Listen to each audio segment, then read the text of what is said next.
What's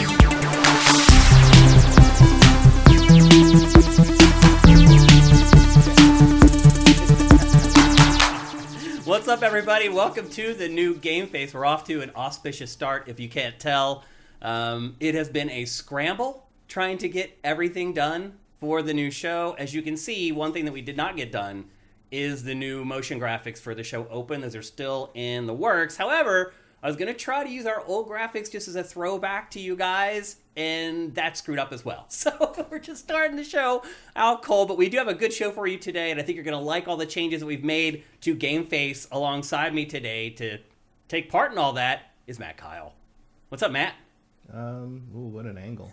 Yeah. Well, we have that one, we have this one, and we have your one shot. All right. How are you? All right. Been busy in here for a day or so. Yeah, man. Yeah. Big changes for as far as the layout for GameFace is concerned. Still working on camera angles, all that kind of stuff. Also, one thing that we wanted to do today... Those are on the table. What'd you say? Those are on the table. Oh, yeah, that's a scratch. Yeah, I think that's leftovers from Luna. Yeah, it's probably they do look like claws. Yeah. I got a furniture marker that'll get to take care of that. Okay. So anyway, we wanted to start for the first time ever, stream GameFace at 1080p. Some of you guys saw our test stream earlier. That also did not work out the way it was supposed to. So unfortunately for today, we're still streaming at 720p 60. That should be fixed for next week. So finally, GameFace will be in 1080p on Twitch streaming-wise. Worked on it a ton. In fact, Matt helped me a ton last night working here on that stuff. Unfortunately, it was not meant to be. We did a test stream today, and we could not get audio in the test stream. The video was okay, but there was no audio. So just some more things that we're going to need to iron out as we start and embark on this new chapter for GameFace. I will admit, as someone who's hosting a show and running the TriCaster, I'm a little nervous today. So if I make some mistakes, cut me a little bit of slack. This is the first time doing GameFace like this, and you're going to see we have a bunch of new stuff and how we're presenting stuff to you guys. I'm learning a lot about the top of my head. You don't usually see it. No.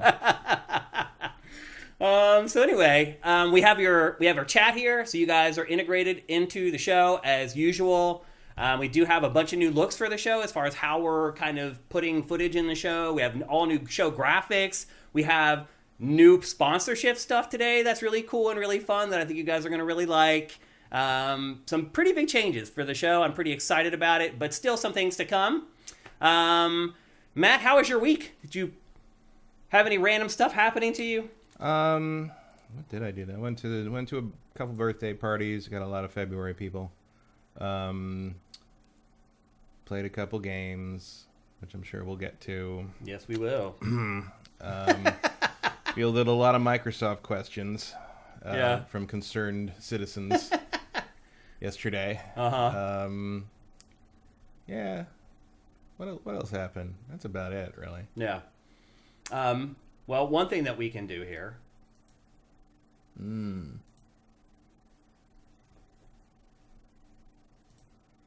Have a split screen. So when we talk to each other, we're actually kind of talking through windows, which is kind of funny. I have had an insane week, to be perfectly honest with you. Trying to get this all set up. To see the problem, I've mentioned this before. The problem for me is that I am at capacity. My weekly schedule, I am at peak. So if I ever throw something new into it, is like a new wrinkle or I have extra work to add, it's a nightmare. Also, like, my birthday was this weekend. And, like, I didn't even celebrate it because I've been working on this stuff the entire time. Like, today I got up and my wife had left, like, my little thing of gifts on, like, the dining room table. And she's like, when are we going to get to those? And I was like, I don't know, maybe tonight or something like that. So I think you need to have a talk with your boss. Yeah, unfortunately, that's me. As I often say, I am the worst boss I've ever had. That's pretty much how it goes. So anyway, hope you guys are doing good. We have a great show for you guys today. We have two big games to discuss. We're going to talk about Sony's State of Play. We also have really good housekeeping for you guys today. Some really big stuff has been happening over the last week. Not a lot of stuff, but the stuff that has happened has been really big. In fact, the story that broke yesterday is absolutely gigantic that we're going to talk about in a second. I'm sure you guys are wondering if we're going to talk about it because it is a huge, huge deal. Thank you for the birthday wishes, everybody. I appreciate it. Yeah, it was yesterday, Justin Horman says. Yep. Thanks, guys. Everybody, yeah. Shane's cam should be a little more left. Really? Interesting.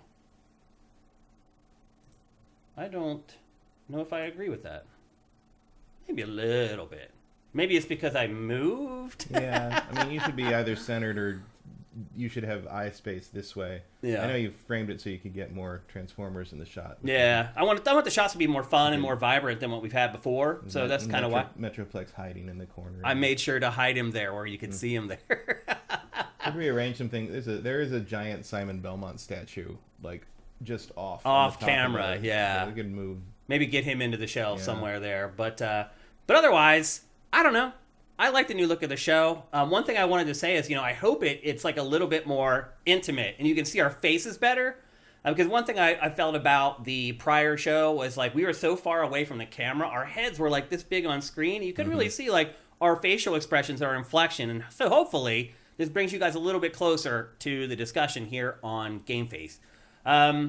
But yeah, I'm pretty excited about it. I hope you guys are too. I hope you like what you see so far. It's only going to get better. As you guys know, anytime you do something for the first time, it's probably a disaster. We'll see. I'm trying to avoid that today. The way the show kicked off was a little bit of a disaster.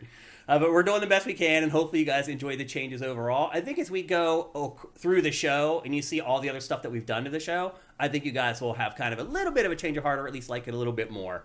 It'll take a minute for us to get used to it too, Matt. Like looking at the right cameras and making sure we're making eye contact with you guys. All that stuff is a part of doing a good show, and that's what we endeavor to do here on GameFace. Toon Medic, thank you for the compliment. Looks great, guys. I appreciate that very much. I have done a lot of work this week for this. So let's see, Maddie.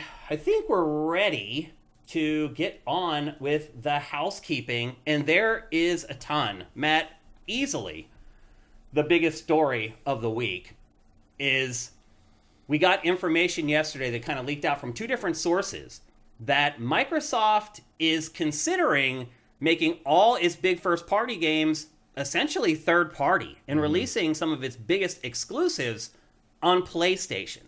The internet has been freaking out over this, so much so that yesterday Phil Spencer went on Twitter and said, yeah, actually, we have an announcement about all this stuff next week. Which is interesting because originally they said it was they were going to do it in the spring.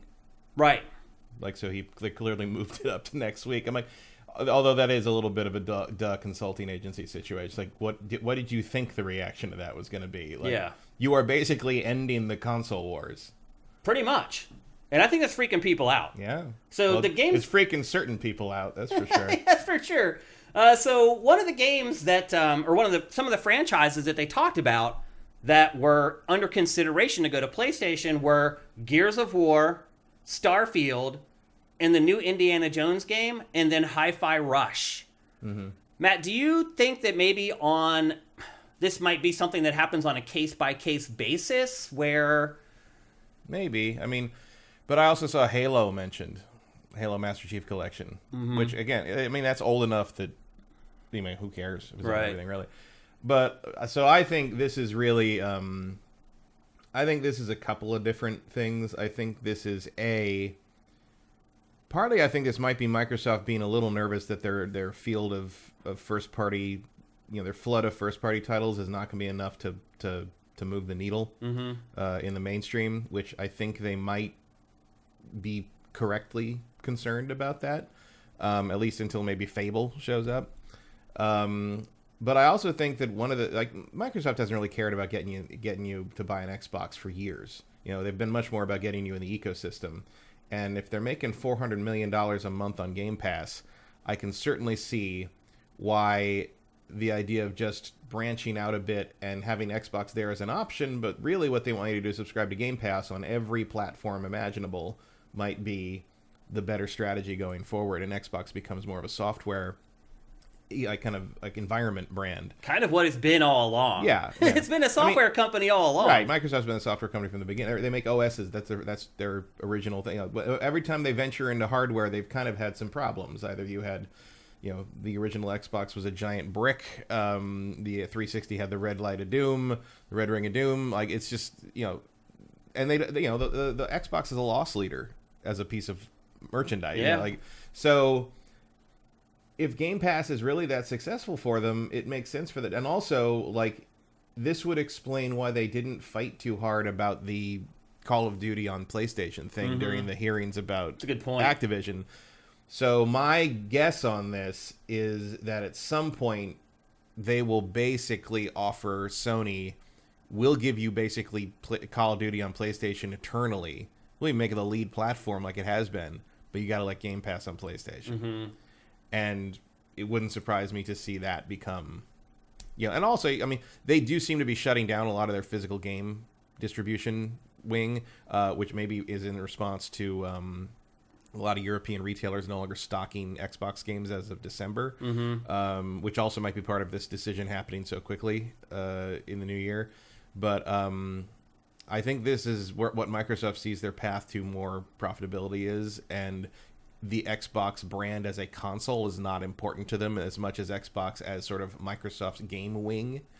Especially since that's sort of something they've struggled to establish for, Microsoft Game Studios kind of came and went several times, and it's true. The Xbox is kind of a brand that's never going away in that regard. Yeah. So I could absolutely see this being the first step in pivoting to Xbox being a non-hardware Microsoft gaming brand that is just everywhere. And I realize that scares a lot of people who have devoted their lives to being Xbox fans, which is very weird to me. I could never understand, Matt, when the original Xbox launched, how people were Xbox. I'm like, how? Like, nothing's happened yet. There were fanboys immediately. Like, I reviewed Amped Freestyle Snowboarding at launch game for the original Xbox at GameSpot, and I gave it, like, a score, like, at least 2 points below, like, what everybody... And I got... murdered by people. I'm like, who are you? What are you doing? They've done nothing. Yep. Like, why do you care so much about Microsoft and Xbox? It hasn't done anything. Like, some people just wanted something that wasn't Sony and Nintendo. I guess. It's bizarre. A lot of the instant Xbox fans I knew back in the day were people who were Sega people and didn't want to root for what they still saw as the competition. As a Sega kid, like, on one hand, I kind of sympathize with the Xbox people now because I'm like, I know what it's like to watch your favorite company kind of give up on their own platform and move over to but also, like, Sega's stuff got real good after that. It did feel like some of the Sega fans co-opted Xbox because it felt like Xbox reached out to Sega a little bit. Like, there was definitely Sega. I mean, you had some synergy there. You had Jet Set Radio Future in there. Sega put some good exclusives on there. Yeah. You can't really, like, blame them for that. Yeah. It's not like Sega was doing, but also Sega had good exclusives on the PS2. It's hard to really make it. I think the only real downside here is that Sony will have no real competition anymore. And I don't see anyone being... as far as selling consoles, hardware. Consoles and and games. Like they're not really in competition for Microsoft to sell games on their own platform if Microsoft's also putting Starfield on there or whatever. But they have no other... There's no other console. Nintendo is not going to push Sony to step... they're not really competing with each other in any real sense. No one's going to buy a PlayStation and then be like, well, I don't need a Switch. Or no one's going to buy a Switch and, like, decide that outdoes a PlayStation if they're interested in Last of Us. There's no... You're still not... But, like, I certainly understand why everybody... I had some people online who were just like... It's like, I already have an Xbox. It's called a PC. Like... I mean, it is... Yeah, 100%. I mean, I can kind of understand that argument. So I think outside of some disappointed console warriors and maybe a little concern that Sony might get a little complacent because they no longer have to, like... I mean, but at the same time, I pointed out to some people who said, I'm like, has Sony really needed to compete with Microsoft for years yet? I mean, Microsoft turbo fumbled the bag, as they say, with the Xbox, handing the Xbox One development over to non-gaming departments who turned it into the stupid set-top box ESPN machine and, like, gimped the RAM so it could have more, so it could run the set-top. I mean, like, they blew a generation's worth of goodwill in one E3 conference, basically. And then Sony hammered it home with the we don't have any DRM thing, immediately following that, and the same day even. And basically doomed them to never, like, until and unless Sony made a horrible like historical mistake, Microsoft was never going to catch them. They were going to be eternally second place by a long way, and that's really only if you're discounting Nintendo as, like, a non-current gen thing. Nintendo's its own thing. Sony and Microsoft are doing the powerful console horse race, but Sony was practically lapping them. Yeah, I mean, it was the last numbers we got was 3-1. Yeah, PlayStation 5 was outselling Xbox Series. So I don't. So like, this is a way to pivot. So you're just making pure revenue, and you don't have to worry about competing with this other company that is just outclassing you left and right. Even if you like the games on Xbox better, and there's certainly a bunch of stuff I'm looking forward to. Quote unquote first part. Well, not exclusively. Quote unquote. Exclusively, but first party Microsoft. Yeah, I'm looking forward to a lot of their stuff more than the first whatever we know of the first party of Sony, and like. Do you think there's any fear that, to your point, of angering the fan base, I hate to say it, but the fanboys, to the point where they revolt and they no longer want to support Xbox? And is that number big enough that it matters? It is not. Yeah. And also, even if they are, and do what? Stop buying Xbox games. No one does that. Cancel their Game Pass subscription. No one's going to do that. You don't think? No. Because gamers have no fucking... They can be pretty vindictive, man. They're vindictive, sometimes. But they're weak. Yeah. They're weak, and they want what they want, and it's like, you can boycott this shit all you want, but as soon as Indiana Jones comes out, you're going to play it. Yeah. We all know it. We all know. Everyone got so mad about whatever, like, Starfield, but everybody fucking played it, didn't they? Yeah. Like, and on Game Pass, there's no downside. So yeah, I don't believe. I mean, you'll probably have a handful of like a few hundred people who are like, no, I'm done with Well, if you're done with Xbox and you hate PlayStation, you hate Nintendo, are you just not gonna play video games anymore? Or are you just gonna like stop like devoting your life to rooting for a multinational corporation and just play what you want to play? Or they could do what the Sega fans did, which is co-opt another platform. Yeah, I mean, what? I mean, they could just move to Nintendo and be like, "Oh, I want to support these guys," or move to But I don't think they moved to PlayStation because that's their mortal enemy. But like that, not a downgrade because Nintendo makes good games, but like if you want the cutting edge, that was part of the thing is like you want them to be the cutting edge, high end, next gen stuff, and that's just not what Nintendo is. Yeah, like there is no other option. I mean, I guess you could go to PC, build a giant monster PC, but guess what's on PC? Xbox. Yeah. Like, well, also, do you see... It's so on Xbox that if you have Windows, if you try to delete the Xbox app, it reinstalls the Xbox app when it updates Windows. What's the chance of someone else stepping in? I mean, I don't even know who it would be. Near zero. Apple, maybe? No, near zero. But Apple's too smart to get into the console market Apple already now. has Apple Arcade. They don't need it. Like, no one needs it. Like, no one's going to be dumb enough to do it. I mean, I guess, like, Elon might be stupid enough to do it, but he's not into that stuff. It is a dying industry. Yeah. Well, I don't know if it's console market. Yeah, but it's not even necessarily dying. Even if it wasn't, like, starting... I think what's proven is that maybe it can only support two real winners.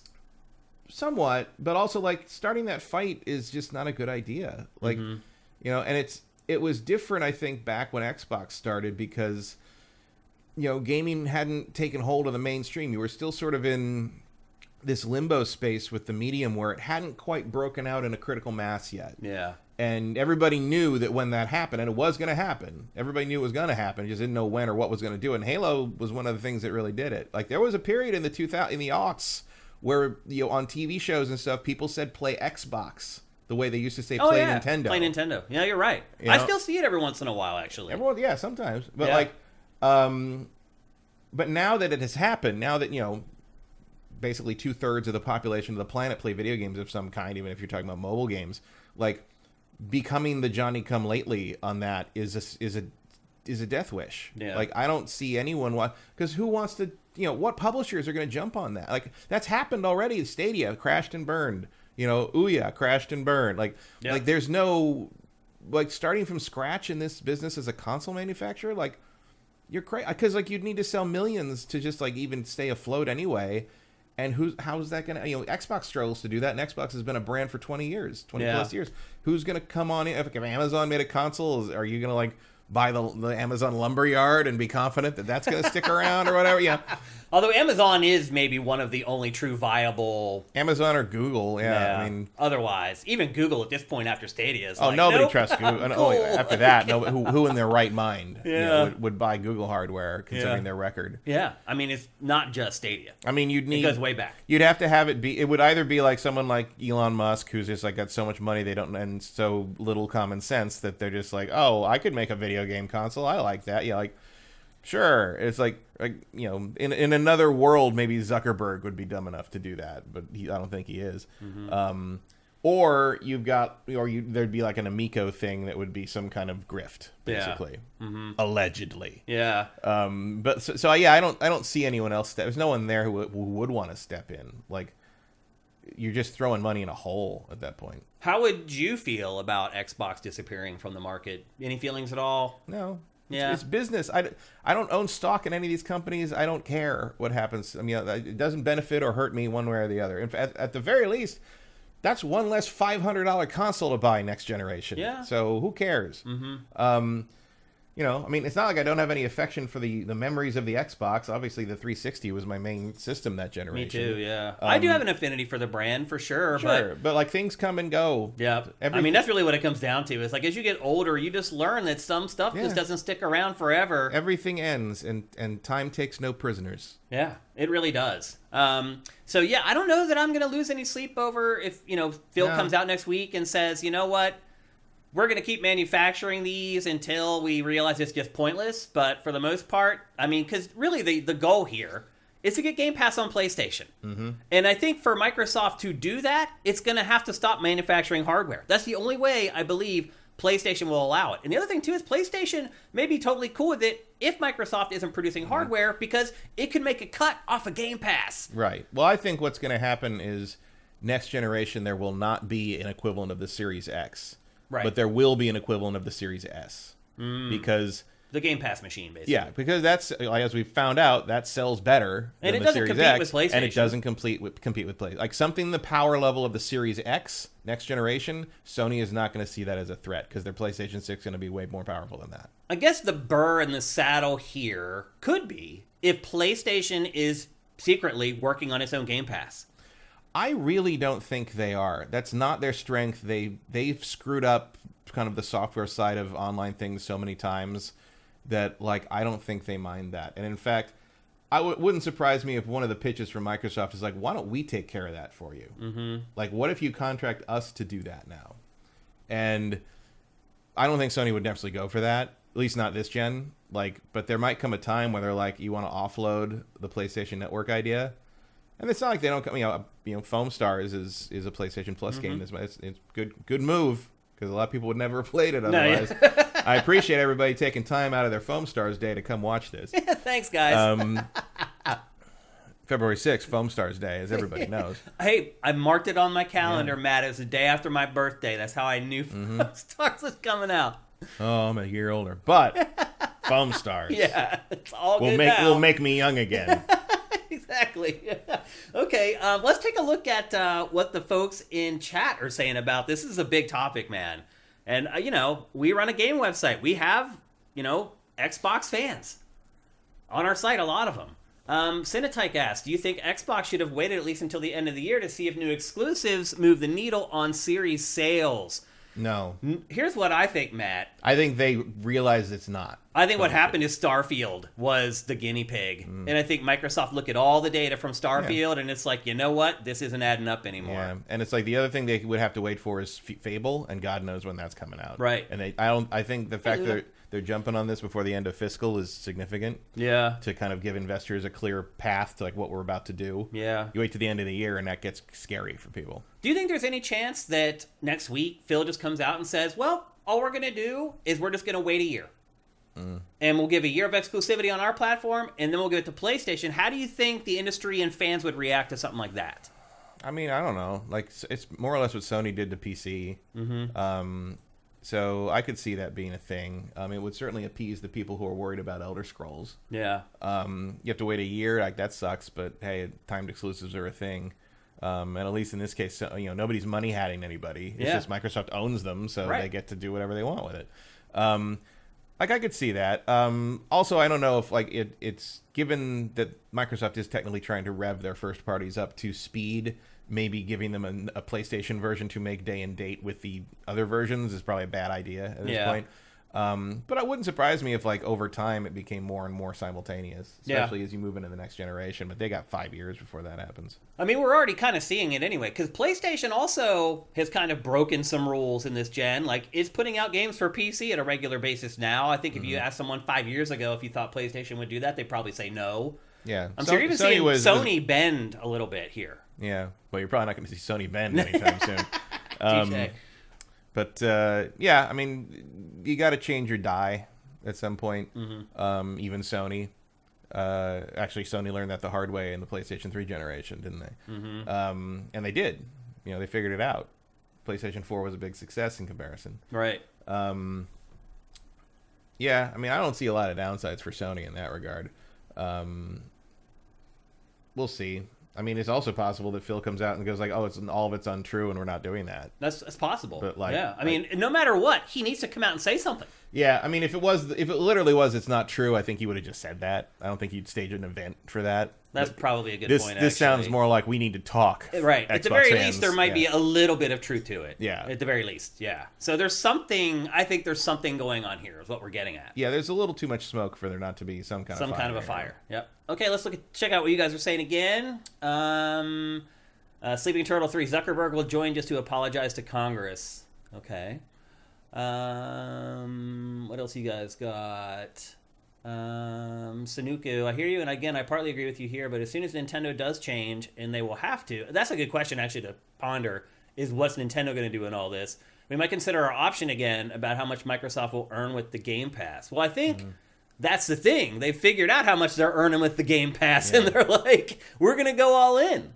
Yeah, and Nintendo. I mean, Nintendo's going to be France about this. That whole sort of everyone's going to stay in the middle, waving the white flag. No, I mean they're going to do their own thing. Oh. Everybody else is going to. We're all doing this, and France is like, oh well, we're going to have a sandwich. It's like, and a baguette, you mean? And yeah, so like Nintendo will do what Nintendo does. Yeah. And the good news is it affects nobody but Nintendo. Yeah. So. I think it'll affect Nintendo the least. Yeah, for sure. Certainly between PlayStation and Nintendo. And Microsoft has a good relationship with them, and I'm sure there's temptations there. I'm sure like it would be cool to get Banjo back on Nintendo. Yes, it would. So it would be really great, honestly. Like there's a bunch of rare stuff that I'm sure Nintendo fans would be excited to see come back. Yeah. And you could still put them on Xbox, or you could not put them on Xbox. You could put them on Switch and have it be through Game Pass and be an Xbox exclusive, but it's on Game Pass. That's true. Yeah. Like you got to subscribe to Game Pass to play it, but it's only on the Switch.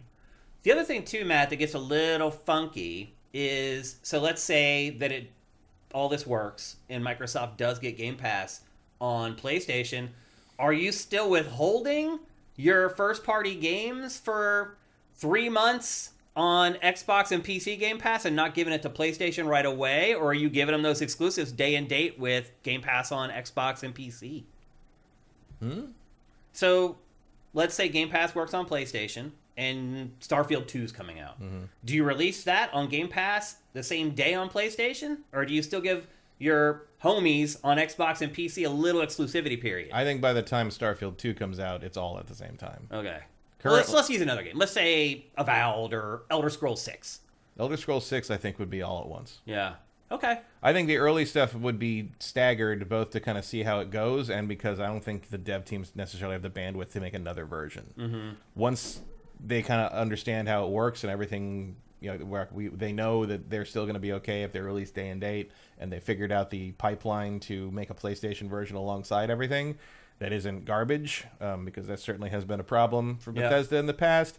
I think you do. I think you just do put it on everything at the same day, if you can. Because that's the other thing we're not thinking about. Because look, at a certain point, it's just money. Yeah, they get money no matter what. It is all money. Yeah. So why not? In the end, the PlayStation audience is going to be a lot bigger than the Xbox PC audience. So why not piss them off and give it to them at the same time? Well, that's the other thing we're not thinking about here is that Microsoft Studios will now have to produce PlayStation versions of all the games, which ups development costs, but I'm assuming is more than offset by the revenue they're going to generate. Yeah, but selling to an audience 3 times bigger is going to be...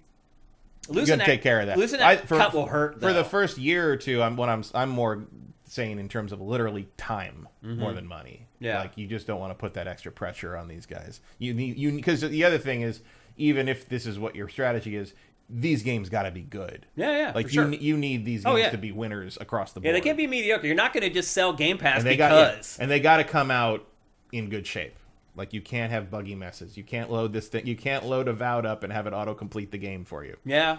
Silk Snake says, "What if PS5 only gets cloud gaming? That'd suck." That would. But it's possible. I'd say slim. Yeah, some chance there. That would be a strange choice.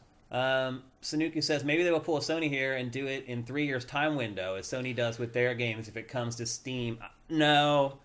By then, you've lost all the steam for the game's release. Like, you still need to strike while the iron's hot, and I think that's one thing that PlayStation has done pretty well with moving games to PC, is it feels like that gap is just about perfect for each game. Yeah, because it's not uniform. It's not the same for each one. No, they call it as they see it for each game, and I think it kind of goes by like what, okay, the sales window on this one is done on the PS5. Mm-hmm. It's okay to put this out a few months from now. They know when the meat's been eaten off the bone on the console market, so then they can throw it on the PC when they need to. Yeah. And that might be a little longer for like a God of War Ragnarok, but it's a lot shorter for a Days Gone. Yeah.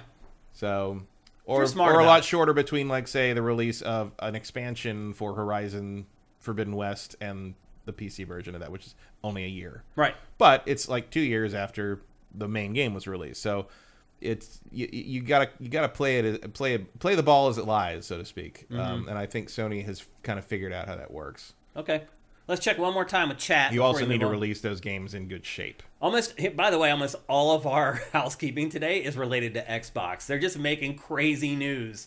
What else you guys got here? Quickster says the trial league showed Phil's ambition to compete with PlayStation. This is a good question, actually. Mm-hmm. Do you think that Activision deal is behind the camera? Was a monkey's paw. Was a monkey's paw that made Daddy Microsoft step in and force this change? No. His ambition, the trial leaks are from years ago. I think Phil realizes the writing is on the wall here. Well, the leaks were from when they were still optimistic that Xbox Series X could compete with PlayStation 5. And now, clearly not the case. That is not happening. And maybe if they'd gotten all their first-party stuff off the ground sooner, they might have had a better foot forward, but they didn't. The pandemic didn't help that. There's tons of factors that are not both the fault of Microsoft's, the chain reaction from the Xbox One, and just the world not allowing it to happen because we're in the worst timeline. But it's like, what are you gonna do? It's clear that didn't work. If this year with Hellblade and Avowed and all this other stuff was maybe 2 years ago, might be different. Yeah, but it's not. Yeah, there was just nothing there. Like, unless you were a devoted Xbox fan, or you were really in on Game Pass, or you absolutely had to play Halo, why would you get an Xbox? What's interesting is that what it has done now, it should have done during the Xbox One generation. Yeah, but it should have spent all the money to buy the studios, and knowing that Xbox One was a failure, basically. Yeah, but it took them way too long to admit that. It did. That was a fatal mistake. Yeah, I don't remember exactly when it was clear that they managed to finally pull the brand away from those non-gaming executive people, who, by the way, shut down one of the most thriving first and second party stables in the industry. Right. Yeah, Microsoft had such an incredible lineup of developers by the end of the 360, and they just booted them all out the window. Yeah. It was for nothing, for no reason. And it's we're just like the people who made the call for the set-top box basically said, we're just going to make Gears, Halo, and Forza now. Yeah. And that doomed them. It didn't work. It was a ridiculous idea. It really was. Yeah. And you're right. It did ultimately doom them. They stuck with that pattern for so long. Just go watch old episodes of GameFace and watch me rail on it. And call, in all honesty, for Phil Spencer to be fired through that entire generation. And now I'm still wondering if maybe I was right. I don't know. I don't think anybody could salvage that. I mean, really? Yeah. But somebody could. I don't know if clearly whoever made the. I mean, I don't know about Daddy Microsoft in this case, but I bet Daddy Microsoft definitely made the call to take Xbox away from the Xbox division and give it to the other departments that wanted to do their set-top box crap. Yeah. Because the Xbox, the games division would not have made the hardware choices that they did for that. Yeah, you're right. That slow-ass RAM sank so much of how that system was supposed to work. It really did. But then you look at games like Gears that ran on that. It's like black magic. Yeah. How did that game look so good on that base Xbox One? Oh yeah, but it's like no one else really knew how to do that. No. That was the problem. And they should have shared that knowledge with third parties so that the game. I'm sure better. They tried to, but I got the. It was game over. When I saw Gears 4 at E3 and talked to some people there, I got the impression that to do that you had to kind of start from the beginning. It had to be planned from the ground up, and there was you were sort of riding to the metal on that. Mm-hmm. And third-party developers can't always you can't always do that, in part because they got to make it work on other things. Yeah. But Yeah, I mean, you could write books about the mismanagement of Xbox One. It was a disaster from start the beginning, to finish. from the very first press conference with the whole TV crap. Yep. It was bad. ESPN, right out of the gate. ESPN. Yeah, it is awful. So there's another Xbox-related story from this week where a lot of retailers in Europe are removing Xbox physical games from retail. Right. Do you think that may have been one of the dominoes that started this falling? It feels like it. I think so. Yeah. Because look, a little too convenient. You're dead in the water in Japan, as you have been since basically the beginning. Yeah. And now Europe's backing out, and Europe was a big market for them. Yeah. And now, like, what do you? I mean, yeah, you got to do something. They got to do something drastic, or they're going to have to by the end of this year. Like, people are like, why wait to the end of the year? Well, like, by the end of this year, they'd have to be putting up numbers that are just horrific. Yeah. If that's what's happening in Europe, and they clearly seem to know that was coming. If they are indeed, downsizing their physical game distribution wing. Yeah. But like, you got to pivot to something else. Like, that's where the bread and butter is still kind of there. If you're going through the traditional model, so you have to find something other than the traditional model. And Microsoft's answer to the non-traditional model is Game Pass. Yeah. Silk Snake says our stores blame Game Pass. People aren't buying Xbox games anymore. Yeah, I mean, it could be. We've been saying that all along on the show here. Like, Game Pass is going to kill physical games on Xbox. We all kind of saw it coming. But yeah, I don't know if I saw this coming.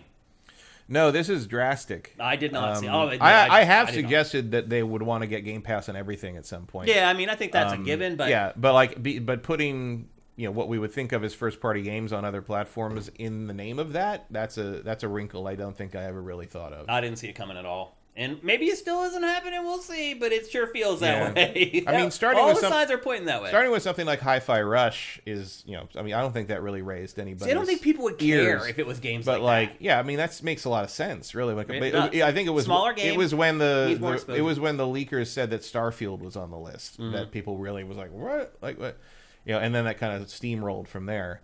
But I mean, I guess if you were complaining, it's going to be interesting to. If Starfield comes out on PlayStation, it's going to be interesting to compare the people who then play it and like it to what they said about Starfield when it came out on Xbox, and whether they were like, this game sucks because it's not on Xbox. Because there was a lot of stuff where the people who were really virulently hating on Starfield, if you looked into their histories, they were PlayStation fans. Oh, yeah. You just looked around or looked at their Twitter feed or whatever. People who probably would have liked the game if it had been multi-platform and Bethesda hadn't been bought by Microsoft. Funny how that works. It is. So anyway, big story, folks. I mean, Xbox first-party stuff going on PlayStation. Again, I never saw it coming. And again, it could be something in between where they're like, we're going to wait a year. I think that would probably make Xbox fans feel at least a little bit better. You've also, the Game Pass thing is a good argument for, especially probably for physical games, I would think. Although it's interesting because physical games you think would be a little less affected because you can always trade in a physical game. Right.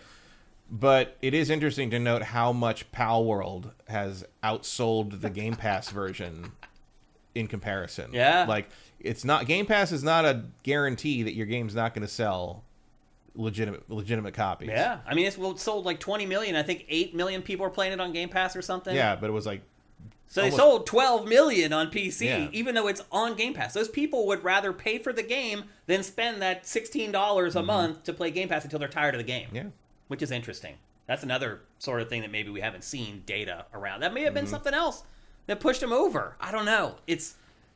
Some people just don't. A lot of PC players just aren't interested in having anything on their system that plays games other than Steam. No, you're right. They like to keep their systems clean. And I'll be honest. I mean, I do sometimes forget I have games on Epic Game and Store lots of Prime Gaming. There have been a couple times I've been scrolling through the Steam list and I'm like, I want to play this game. Where is it? And I'm like, oh right, I have that on Epic. I've got to the point where if somebody asks me if I own a game or not now, I can't tell them. Mm-hmm. Because when I go and just grab like the Amazon games for Prime Gaming, like I don't even pay attention anymore. I'm just like claim game. Like I can remember all the stuff that I have or have not claimed on Epic Game Store. Exactly. Like I used to be able to tell you every game I owned. I could never do that now. Well, I can't do that. I mean, I made a list of all my physical games like a couple years ago, and it's like 2000 thing. It's across all going back to all the platforms. 80s. Yeah. And it's like, yeah, I mean, if you name a game, I can probably tell you if I have it or not, especially a physical copy.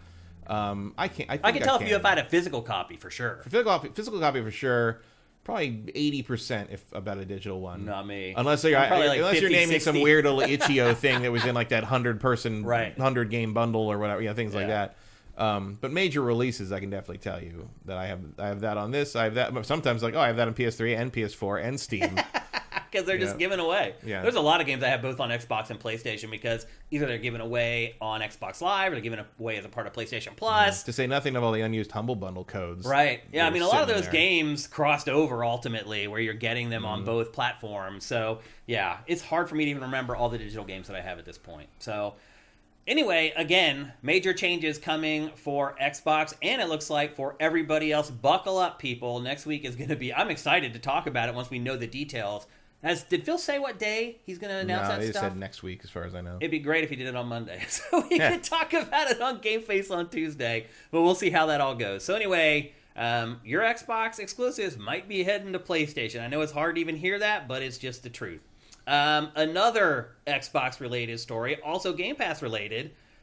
It was announced this week that Final Fantasy XIV, which people on Xbox have been waiting forever for, and finally they get the announcement, and then like Visions of Mana shows up in the Xbox developer. We were like, is that like related to some other deal? And then we find out this week that if you want to play Final Fantasy XIV on Xbox Series X, you have to subscribe to Game Pass. That is the only way you can play it on Xbox.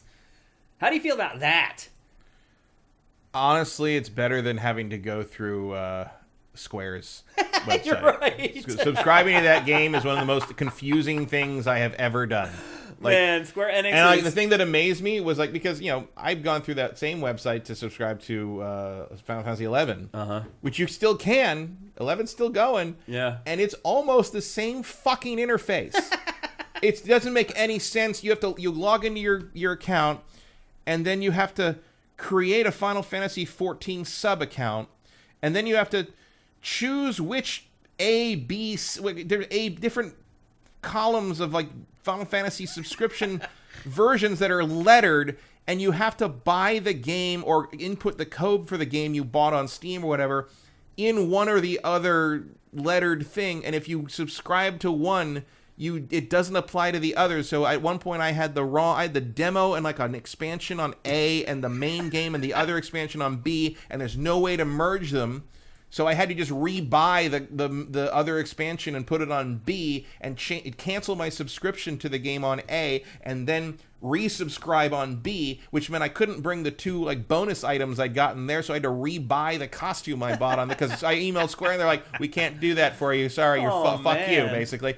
And it is absolute labyrinthine bullshit. It really is. Yeah, that's it. And if this means that Xbox players just have to subscribe to Game Pass and download the game and log in, great. Yeah. Because guess what?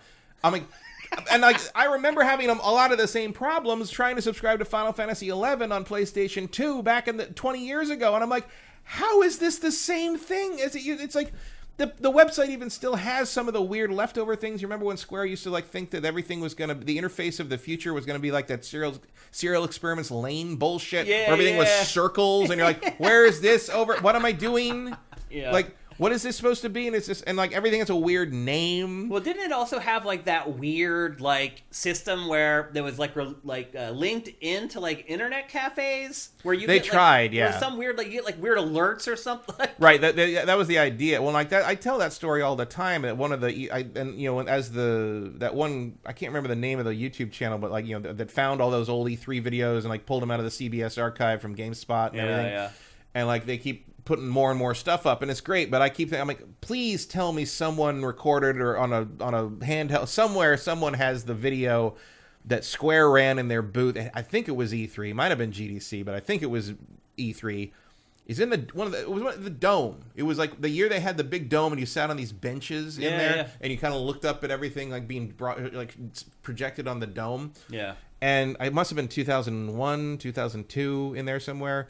And it was a Play Online preview, and it was basically like this guy walking down. These kids were playing Final Fantasy 11, and they got killed by this boss, and they're like, "We need Jimmy or whoever," and so they page him. Right, that's how old this shit is. That's what it was. They page. He's walking down the street with his like harem of girls, and he gets a page like, "I got to stop in here, ladies," and he like goes into this Square branded Play Online cafe, sits down and helps them beat the boss. And they're like, "Thanks, Jimmy." And Let's go, ladies. He's like, "That's how we do it." It's like, "All right, we're done here," kind of thing. And like, because there was a sentiment at the time, and a lot of people who were not terminally online at the time may not remember this or have experienced it.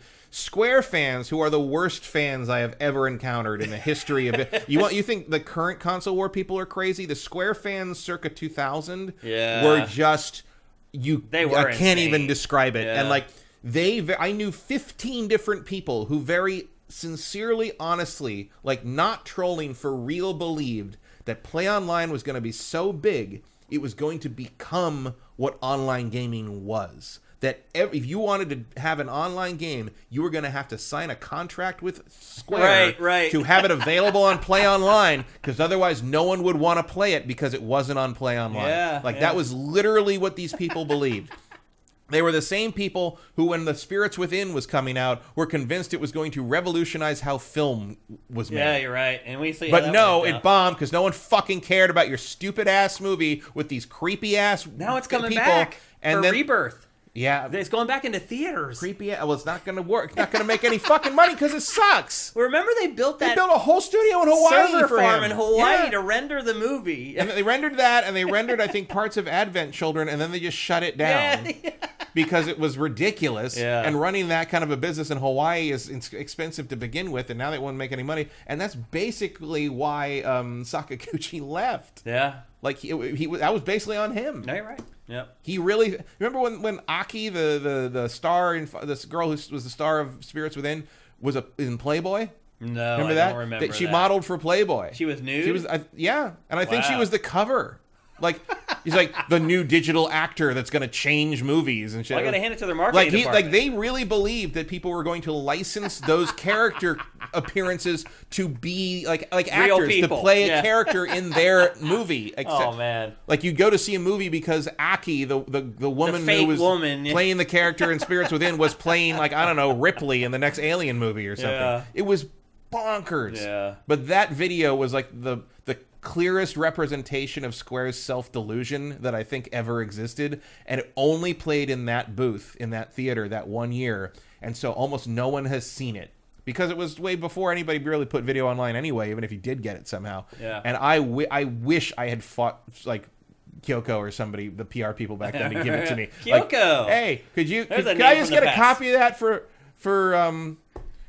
strategic sheep purposes or something? I don't know. I don't have an excuse for you. I just want that because one day I'm going to need it. Yeah. Yeah. But I really sometimes I feel like it's forgotten just how too big for their britches Square got after Final Fantasy VII. Yeah. Like when they really thought they were the end all be all of RPGs for the rest of time. Yeah. Yep. So anyway, wait, back to the story though. How do you feel about this game? You can only play it on Game Pass. You have to like subscribe to be able to play it. I mean, it's just another permutation of having to subscribe to it because it's an MMO. No, I'm assuming they're not going to increase the cost of Game Pass. Like you're going to get it for that $16. My question: so are you going to actually kind of getting a deal? So I assume that's bundled into like the subscription to play the game is bundled into Game Pass. Yeah, you're not getting charged an extra $10. Yeah, you're not going to have to pay Square an extra $20 a month on top of that. Which actually is that's a pretty good deal. Yeah, because you get all the extra games for $6 or whatever. But how much is Final Fantasy 14 a month? Do you know? It's like at least 15. Oh, it is. Oh, I didn't realize. I think it's about as much as Game Pass. Maybe someone in chat knows how much it is per month. I was subscribed to it. Minority Games Advent Children was great.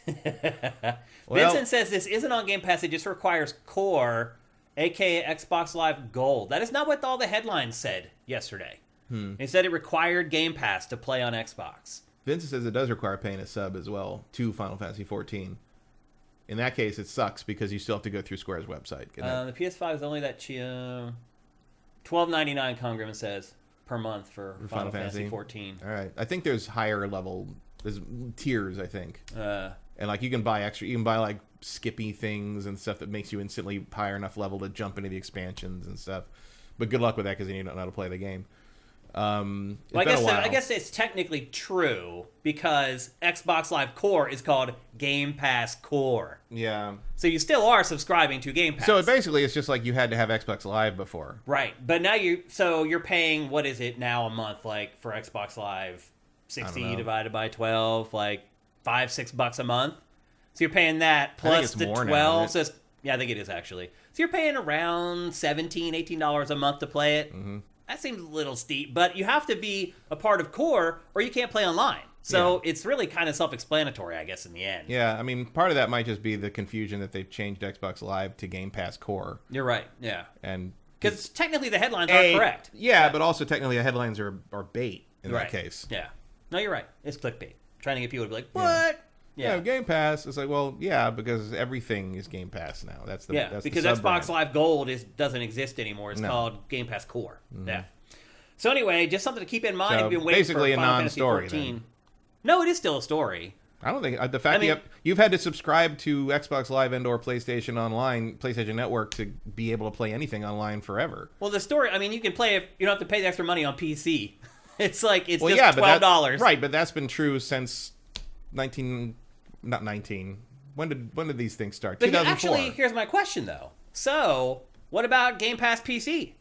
Mm-hmm. So if you can just play this, you're on your own on PC. Yeah. Or if you want to subscribe to Game Pass and you want to play it, you have to pay the extra money? Yeah. That's weird. That's how consoles are. Yeah, I guess you're right. It has been for 20 years. Yeah. But it's weird for that model to come over to the PC arena.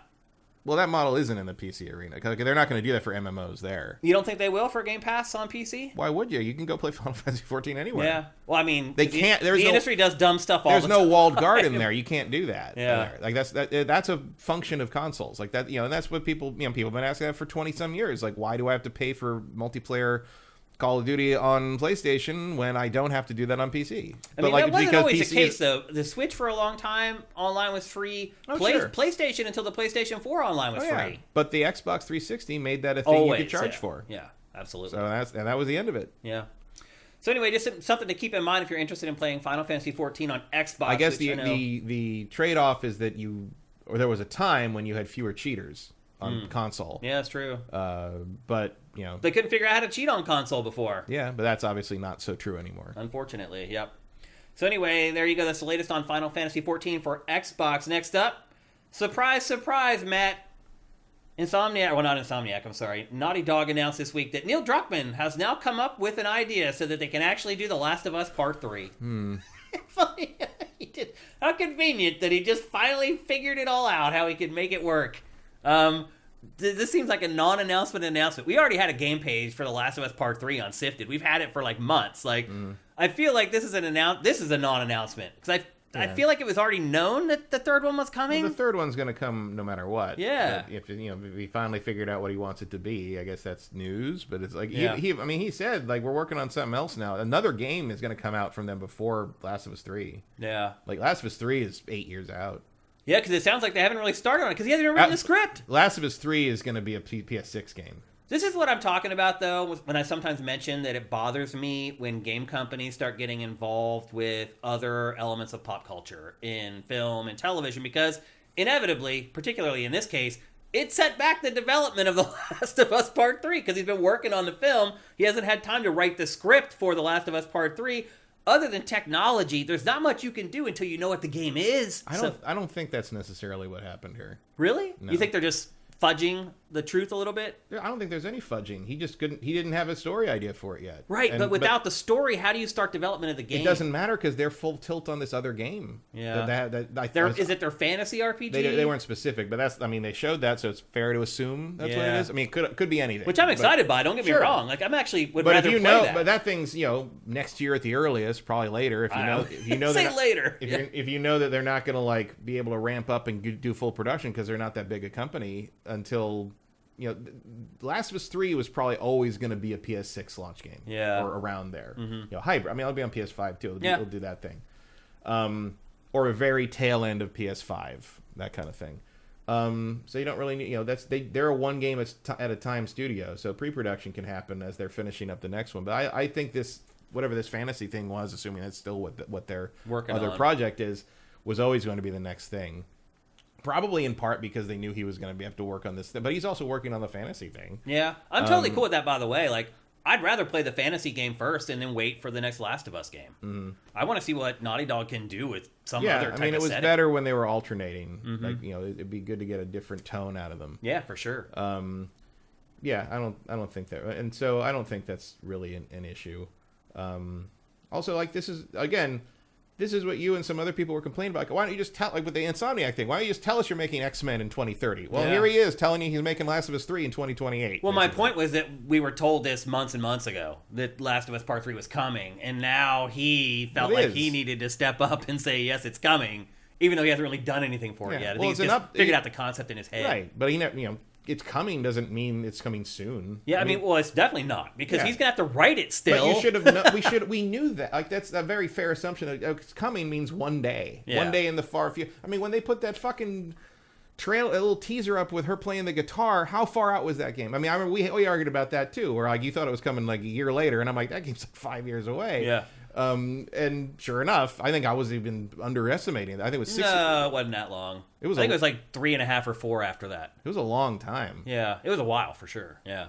Like, and then it turned out once they put it out, they're like, yeah, we hadn't even started when we put that teaser out. Yeah. Like they basically were where they are right now. Like Neil had an idea. Yeah. It seemed like they didn't even really know if Joel was going to die. I think maybe the script was written. It was not.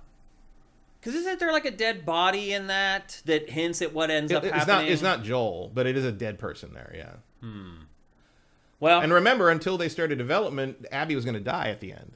Oh, I didn't know that, actually. They say in the commentary on the remake that like originally she was going to kill Abby. Oh, I didn't know that. And they changed that I didn't watch that documentary yet. I haven't had time. Is it good? That was commentary. Oh. On the scene. Oh, gotcha. Maybe it wasn't. I haven't watched the documentary either, but I saw a clip of like gameplay with developer and actor commentary. Interesting. And even Laura Bailey didn't know that.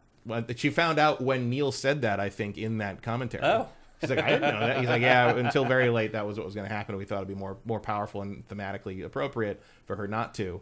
And he's correct. Yeah, I agree with that. But like, that would be the easy way out. Yeah. That'd be placating the fans, basically. More or less, yeah. But it's and I saw some people complain. It's like, oh, well, now she loses everything for nothing. I'm like, yes, that's how it works in that world. That's the point. Like that's the whole point. Yeah. It's like, well, she's not mad at Abby. The whole thing is because she's so furious at herself for ruining her relationship with Joel and never figuring it out and forgiving him until the day before he dies. Like, that's the whole point. Yeah. The whole point is the whole futility of revenge because she's not even mad at the person who did that. She's mad at herself for wasting her time with him. I think that does show you, though, kind of how the average game player looks at games versus people like us who are a little older, a little more experienced. And it's not all people who are older. It's just media literacy to some degree. Yeah. Like, it's amazing how people. I mean, like you saw. I'm sure you maybe you're not. It was a busy week, but at the Grammys, one of the all-time great performances of the Grammys happened on Sunday. I heard about it. It was Luke Fast Car. Tracy Chapman.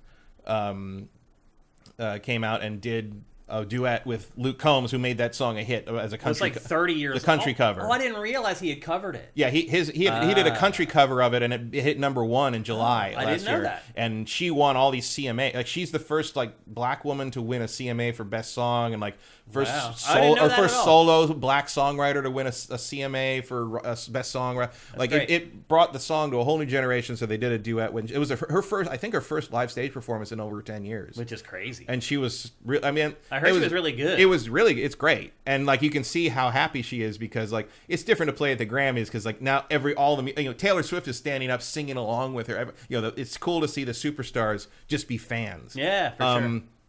But like in the wake of that, it became a viral hit and everybody's what. I have seen so many people say that Fast Car is a love song. I'm like, oh my God, we're all dead. We're all doomed. Yeah. Like, if you think that's a love, if you stop halfway through it, maybe. Like, are you out of your fucking mind? Like, people don't understand what they hear and watch. No, you're like, right. It's just constant. Yeah, it can be frustrating for sure. If you're a type of person who does look at things and see the things that other people don't see, especially us, because we're like evaluating products and like. But also, sometimes people just don't see them on the same level. I'm just not a stupid person, and I've been watching movies since I was a child, and I understand what they're about. Yeah. And I don't understand how you do or listen to the words of. I mean, I learned that in college when my roommate was a giant music person. All he did was play guitar all the time, and one time he played "Fire and Rain" by James Taylor. And he's like, oh, I love this song because my dad used to sing it to me when I was going to sleep. I'm like, your dad used to sing a song about a plane crashing and a man never seen his wife again when you were going to sleep as a child? He's like, that's not what my guy's it's actually about his heroin addiction, but the metaphor he's using is a crashing plane. And he's like, what? And I ruined the song for him because he never listened to the fucking words before. No, Matt, you ruined his life. Oh, that too. That was a separate thing. I did that too. But just since I saw somebody on Twitter in a commentary about this sort of phenomenon said, I went to a wedding once where the bride walked down the aisle to Ben Folds Five's Brick, which, if you don't know, is a song about Ben Folds' girlfriend at the time getting an abortion and basically him driving her to the abortion clinic early in the morning after Christmas, and all of her like not being able to like console each other and realizing that the relationship's over because they don't want to talk about it and they can't tell anyone about it. And this woman someone walked down the aisle for their wedding to that song. The chorus of that is "She's a brick and I'm drowning slowly." Why do you want to walk down the aisle? Are you prophesying at that point? Like what? I think it was just probably her favorite song. I'm sure she never really thought about the words. No, and was just like, I like how it sounds. Yeah, you like how it sounds. That's all it is. But I'm sorry, everybody. Words mean things. They do, and you're going to have to figure that out one day, even if you figure it out halfway to the altar. Yeah. So anyway, The Last of Us Part 3 is on the way. I don't know how we got to... We talked about Tracy Chapman and like all that, talking about The Last of Us Part 3, which is great. Look, I'm sure Ellie plays Tracy Chapman on that guitar, or did before she lost the finger. Yeah. So anyway... Joel knew Tracy Chapman. Joel's old enough to know that. Yep. We're about to wrap up our housekeeping for episode 375. We got a couple more. The first one is that we found out just this morning that Tencent is making a mobile Elden Ring game. Sure, why not? Really? You have one of those days where you're like, this might as well happen. Why do you think From Software isn't making it? Because From Software doesn't want to work on mobile crap. Yeah. They got other they got to get that DLC out. Is what they got to do. Yeah, and apparently it is a typical mobile game with microtransactions and all the usual nonsense. I mean, mobile game fans would probably feel weird if it didn't have that stuff. I mean, let's just be honest. That's kind of like the genre now. Mobile games, like, if they don't have that stuff, they generally fail. Yeah. What's this like? It's like, how come you don't want to play that mobile game? It doesn't have the mobile game grift. Yeah. He's going to grift me. Where's the treadmill? I don't know what to do. Where are all the whales? Yeah, It let me play as long as I wanted. Where's my energy bar? I need to buy more energy from you. We just had a question about this on Pactor Factor, and none of you guys watched it because it wasn't some like, is Xbox better than PlayStation question, but somebody asked a really great question, which was like, if I play a crappy Final Fantasy mobile game, it's like I played one and it's turning me off to Final Fantasy in general. Is that a thing? Mm-hmm. How do you feel about that? I don't know. Do you think a bad mobile game can tarnish a franchise? Not to me, because I think of them as completely separate. Right, but things. Generally, I have no idea. Yeah, I don't know what the general person thinks of mobile games compared to, I'm going to say it, real games. Yeah. And the thing that soured me on Final Fantasy was Final Fantasy VII. So it doesn't take a mobile game. I promise. Well, that's absolutely accurate. But it's a separate thing to me. It's like. It's almost like, you know, how there used to be like a Game Boy Color or Game Boy Advance version of every console game. Right. Like, I just Rugrats and all those THQ games. All the licensed games. There was always like a GBA version of like the X-Men games or the and they may or may not connect to the GameCube Yeah, sometimes version. they're completely different. Sometimes they're better. Like, you know, the Game Boy version of Harry Potter and the Sorcerer's Stone is actually a really great action RPG. Sometimes they are better. You're right. That's a good analogy. But I just don't think of them as the same thing or in the same boat. You know, like the fact that, you know, the fact that like there's a bad mobile version of like, you know, whatever, you know, Lego Star Wars or whatever, like it doesn't affect how I feel about the actual Lego Star Wars, you know. Yeah, me either, but we're different. As we just talked about in the last topic. I think most people just don't even think about it. Yeah. Like no one's gonna play Elden Ring on a phone and think they're playing the same thing. Like, I mean, if they do, it's an achievement, that's for sure. Could it hurt From Software's brand? No. No. Because From Software is... Like, the fans of From Software are all mostly like us. Like, sure, Elden Ring sold to tons of people, but those people... even the people I know who, like, had never touched one of these games before and bought Elden Ring... They're not going to mention this mobile game to me. They don't even mention, like, the remakes of Demon Souls or anything. You know, they don't... They liked Elden Ring, and if you put out another Elden Ring, they'll look at it. They might even try the mobile game if they see it on their phone, but I'll tell you this. Mobile stuff just doesn't penetrate anymore. Yeah. Like, nobody finds new mobile games. Nobody, you know, like, other than, I guess, like... The only interaction I have with mobile game promotion, even as someone who's just constantly online and looking at game stuff... is those stupid video ads where they show something that is literally not what the game is. You know, where it's like a 40-mile wide ball of zombies rolling down and a bunch of guys with machine guns running straight ahead, running through gates, giving them more allies until the ball hits them and explodes. And you're like, it's an ad for Ebony. Yeah, it actually looks awesome. You're like, hey, I actually wouldn't mind playing that. You're like, why didn't anybody? I mean, someone did make some of those games, and that it was like, yeah, you want those games, you know those games. Now let's see you beat them. That's literally the title of the game. Oh, like interesting. I have that on Steam. And it has like the car parking game and the run to the room and fight the guy game, and that's that you see. But like, they still suck. Like, but there is an element of like these ads clearly work. Like the run through the gates and like build your forces up and fight endless zombies or like.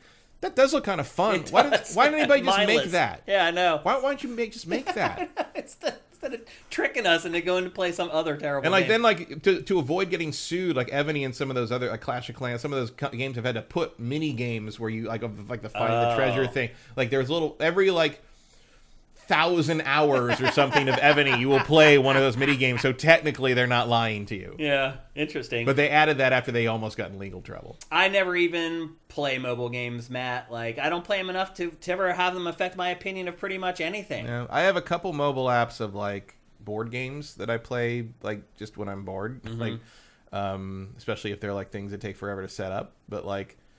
They also generally have all those on Steam, so it doesn't really matter. Yeah. I don't remember the last mobile-only thing I installed. Probably like that Marvel Contest of Champions thing. Like that's probably the last thing like that I played. For me, I think it was. Oh, Marvel Snap. That's the last. Oh, that's pretty new popular. hot. That's the last new hotness I played was Marvel Snap. I played it for like a week, and that was enough. Because at that point, I hit the point where I'm like, okay, you want me to start spending money, so I'm going to try it because I want this Venom thing. Mm-hmm. And then I found out that getting the Venom thing was like a 0.05 likelihood. Right. And I'm like, okay, and it's not even the best Venom thing. It's just Venom. Right. And I'm like, okay, I'm not doing. If you let me just buy Venom. That would be fine. I'm surprised they don't allow that. No, it's all gacha stuff. Weird. That's the whole point. Interesting. And the loot box thing doesn't work on me. Yeah. Like, I don't have that. I don't have the gambling gene. The last mobile game I installed was the Lord of the Rings Pokemon Go clone. Oh, yeah. Yeah. That was like 4 years. Yeah. I literally never play games. If I'm going to play games on a flight or whatever, I'm going to play my Switch. Like, I'm going to play real, as you say, real games. So... Anyway, it's an interesting question. Get yourself an analog pocket and just play all those handheld games. All of it forever. Again. Yeah. Yep. Okay, our last story for today's housekeeping for this week's episode is a little bit of inside baseball. This morning it was announced that IGN staff has decided to unionize and join a union. It makes sense, obviously, with all the things that are going on in the industry, all the layoffs, pretty much every other... By the way, in that story, Matt, it was shared that IGN now has, I couldn't even believe it. I still don't know if I believe this is true. 470 million uniques a month? Yeah, I've heard something similar to that working for them at times. So when I was at Game Trailers, and we literally almost caught IGN for a month, which is unbelievable. Like, for us to do that after being around for 2 years, we fell like 2 million uniques short. They were at like 30 million uniques then.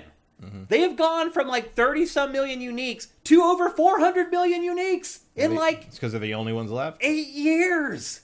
That is insane. And if you Google for like walkthroughs or help or solutions to things, they're the first Google thing every time. It's insane. I'm sure that's a huge part of it. Oh, everything is.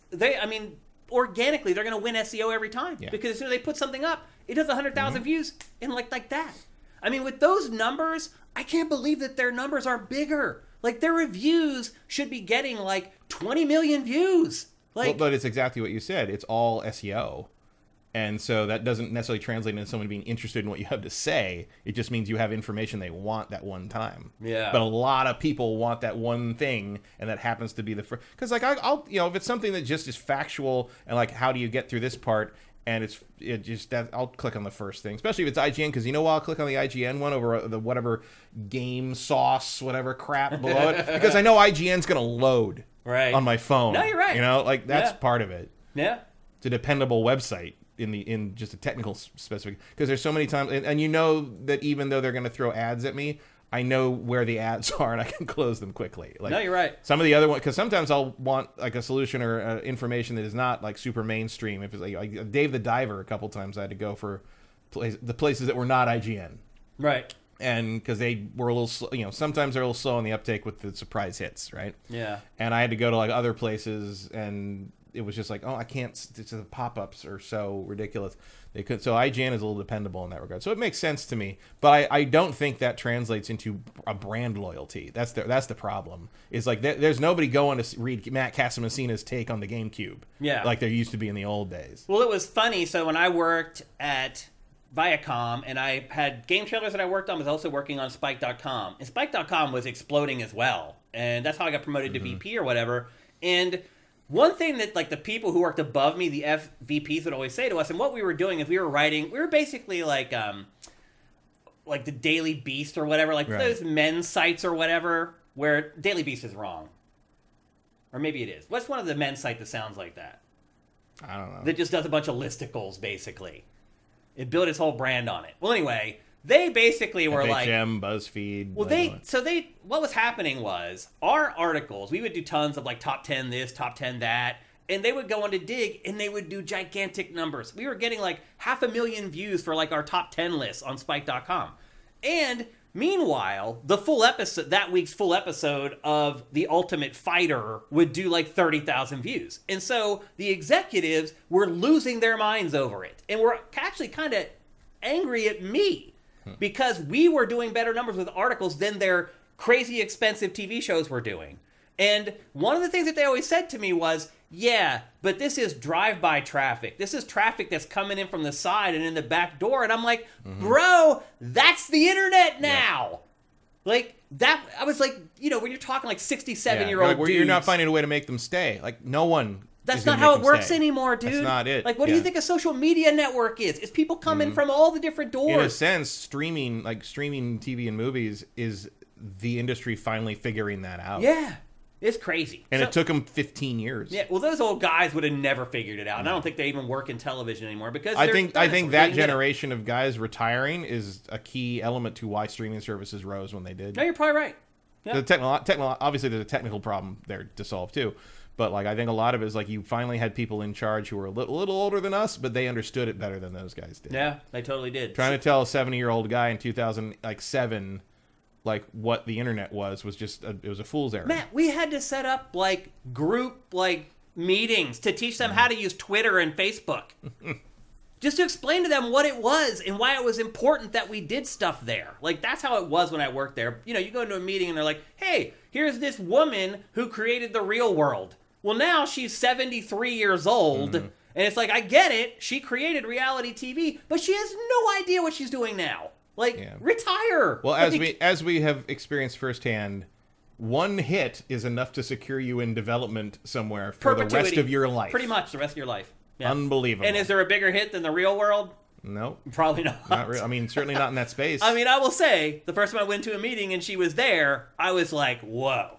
Yeah. But after that, I realized she didn't know what she was talking about. You were useful in 1991 for about 20 minutes, and that's about it. Yeah. Made up to be a lot of money, though. But again, even all these years later, you're talking about 30-some years later, you say the real world, and people know what that is. Oh, yeah. And have been on the air for how long? Yeah. It's been 40 years now. Yeah. Survivor gets the credit. That's crazy. 40 years. Not 40.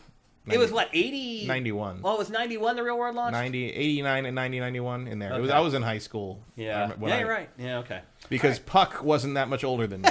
When the third season of San Francisco, that was when it really blew up. He was like the skater BMXer dude. He's the delivery driver. Ahead of his time in a weird way. That's hilarious. So anyway, well, there you go. Did he die? Once again, we completely got off topic and didn't really talk about IGN unionizing. I mean, they should. They're the only ones left who really have a job to lose Really? at this point. And I think that's probably what Yeah, is I mean, they're just looking around and they're Should've done like, it wait a sooner, minute, we're really. the only ones left. Yeah, should have done it sooner, really. But Yeah. Well, there is a union at Ziff Davis that they were kind of a part of, but this one is very specific to IGN. And it's not going to save their jobs, per se, but... No, it's going to force Ziff Davis to, pay them better when they'll they get fire better them. severance packages when they do lay them off, It's going to which be matters a lot. And they're going to have to justify the layoff to the union, which is usually good.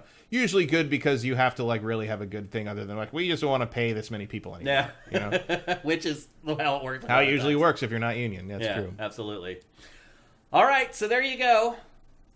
That's it for housekeeping for episode 375. We still have a gigantic show to get to. 2 big reviews. We're going to go through the Sony State of Play, which made its own set of news all on its own.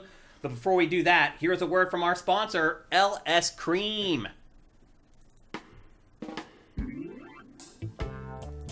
LS Cream is a fine cream liqueur created by Sorry, guys. and Again, sister Stevens Charles. Brand new show It's stuff here. By an ancestral recipe Price you from pay for Haiti 1080p. called Gray Mass, and a double gold Well, winner we love for LS its Cream so original much, we're taste going to do it at the twice. New And York here you Wine go. and Spirit. Here's our ad from LS Cream. Or not. Is it? LS Cream is a I can't get it to fine work. cream What is liqueur going on created here? by Can't get fellow left. gamer and Can't get sister left. Stevens Look, it's Charles. Big Ben, Parliament. There he is. Let's start it over again. LS Cream is a fine cream liqueur created by fellow gamer and sifter Stevens Charles. It's inspired by an ancestral recipe from Haiti called Cray Mass, and a double gold winner for its original taste at the New York Wine and Spirit International Competition. LS Cream can be enjoyed on the rocks or as a mixer for drinks with its rich blend of fresh cream and neutral grain spirits with notes of coconut, vanilla, cinnamon, and nutmeg. It's great in coffee or to make espresso martinis. To learn more, discover amazing drink recipes, or to track down your own bottle using a handy store locator, head to creamls.com/sifted. That's creamls.com/sifted. That's right, folks. Go to creamls.com/sifted. Try to remember to use that URL if you can, but if not, that's totally cool. Most importantly, Valentine's Day is like a week away. It is the perfect time for you to go to pick up a bottle of LS Cream that you can share with your significant other on that important day. Mix up a couple drinks, hop in a cab or a taxi, go out to dinner, have a blast. Make sure when you get to the restaurant, you try to order some LS Cream as well. And if they don't have it, you need to tell them that they should get it at their bar. I do that all the time. If I go to a club or a bar and they don't have it, I tell them that they should get it. And they're like, oh, okay. And then they write it down. I don't know if they ever do anything, but I totally try to sell it to them because it deserves to be sold. LS Cream is amazing. It mixes so well with so many different things. And I tell you one thing, it's going to mix great with Valentine's Day. So get out there and do it. Go to creamls.com/sifted. You can find a bottle in your local area. You can figure out how to get it shipped to you. Just make sure you get it done before Valentine's Day. Again, that's creamls.com/sifted. If that's the camera you're going to use, we should put the LS Cream with the Transformers. Oh, you're right. Yeah, as you can see, it's in our wide shot. Right. Yeah, throughout the whole show, you get some product placement. So Get another bottle and stick it back there with Megatron. And yep, we can do that. In fact, by the way, Steve, if you're watching the show, I do need more LS Cream. So if you're ready, I can buy it. I'm totally cool with it. I can go to creamls.com/sifted, but I have drank all the LS Cream that you have given. Well, not just me. Me and all my friends have drank all the LS Cream that you sent me, so I'm due for a re-up. it's all him, just right out of the bottle. The priciest wino. Yep, that's right. And with that, it's time to kick off the show proper. We're going to start things off with, I think this is the biggest release of the week. Suicide Squad killed the Justice League. It wanted to be. It tried to be. It felt like it should have been. But is it? I mean, probably. Yeah, it probably still is. Yeah. But by default. But, this should have. I mean, this should have been a slam dunk AAA release of the whole quarter, other than maybe Tekken 8, and it isn't. Not so much, unfortunately. One thing I will say is, I curate, so I've poked around and seen some reviews. It's not a 5 out of 10, is what I would say. 5 out of 10, if you look at the games that get 5 out of 10, They're Yeah. they're like I mean, technically right. I mean, I would unsound. argue that it kind of is a 5 out of 10 if we lived in a world where we use the whole 10-point scale. I'd agree with that. You know? Because it's a 7 out of 10. But in terms of what a 5 out of 10 means in video game reviewing, yeah, this is like it's a weird moment to suddenly be honest. Yeah. You know? It's a 7 out of 10 on the it's a typical scale. scale. 6 to 7 Yeah. is in there, I would say. It's not that bad. No, it's and like a lot of the reasons it's bad are external to the game. Right. I mean, it's not a very good game, but the reason certainly the reason I dislike it is also related to external things that have nothing to do with it. It's where it came from, how long it took, what it is, the concept of it, what they should have done otherwise instead. Like, you know, there's a lot happening there. As a game, I think it's a dumb idea, but like, in terms of like what you play, what you do with a controller moment to moment, it's quite good. The gameplay, the shooting's really good. Yeah, the gameplay in this. Well, some of the traversal's a little wonky. I don't like the traversal, but the shooting is very good. Shooting great. Feels really If good. you play it with a DualSense controller, it feels real good. Now, it does zap my battery in like 2 hours. Yeah, but wow, like the DualSense like haptic stuff for this game is incredible. The gameplay does feel good and snappy. Like headshots feel great, landing shots feels great. You get that tactile feedback in the controller and with the audio. Yeah. All the weapon types feel very different. Yeah, but and nothing feels like underpowered. Yeah, like and to be fair, the traversal for each character does feel different. And in some cases, that's a bad thing. Yes, but I get the not Rocksteady, but Montreal tried that different traversal for every character in Gotham Knights, and I think Suicide Squad succeeds at it better. Yeah. But it also has the same problem Gotham Knights is, where only one of them is fun. Yeah. They're all completely different. Like King Shark is basically the Hulk from the Avengers. Around. He just jumps like really far. And then, I mean, Harley, they try to make her Spider-Man, and it is the worst of the 4, in my opinion. I don't like it at all. It just feels clunky, very confusing. And You're jumping awkward. between different buttons to do different. Like the grapple up to the top of a building button is different than the swing button, which is like, what are you doing? Well, Matt, what I started doing, I just grappled the whole time. I stopped swinging.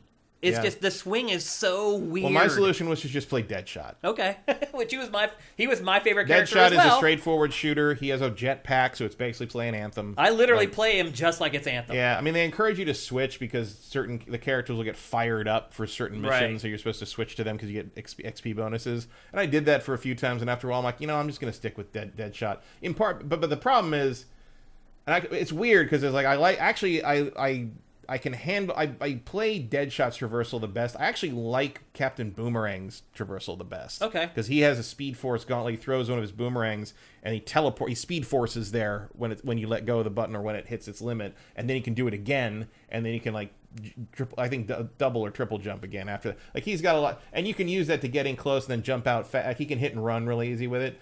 My problem is I don't like his skill set at all. Like, me either. Everybody's actually feels awkward. Everybody's uncomfortably similar, but they're also like just different enough that like if you don't like to play them the way they're supposed to be played, you're not really going to have a great time. And Deadshot was the lowest learning curve and the least frustrating for me to kind of get my head around the control differences. Same. And then like when they want you to switch because of the fired up thing, and you switch over to like King Shark or something, he controls completely differently because the traversal mechanics are altered. And I'd screw up for like the first 5 minutes, and then as soon as I adjust to him, I switch back to Deadshot, and I don't remember the jetpack works anymore.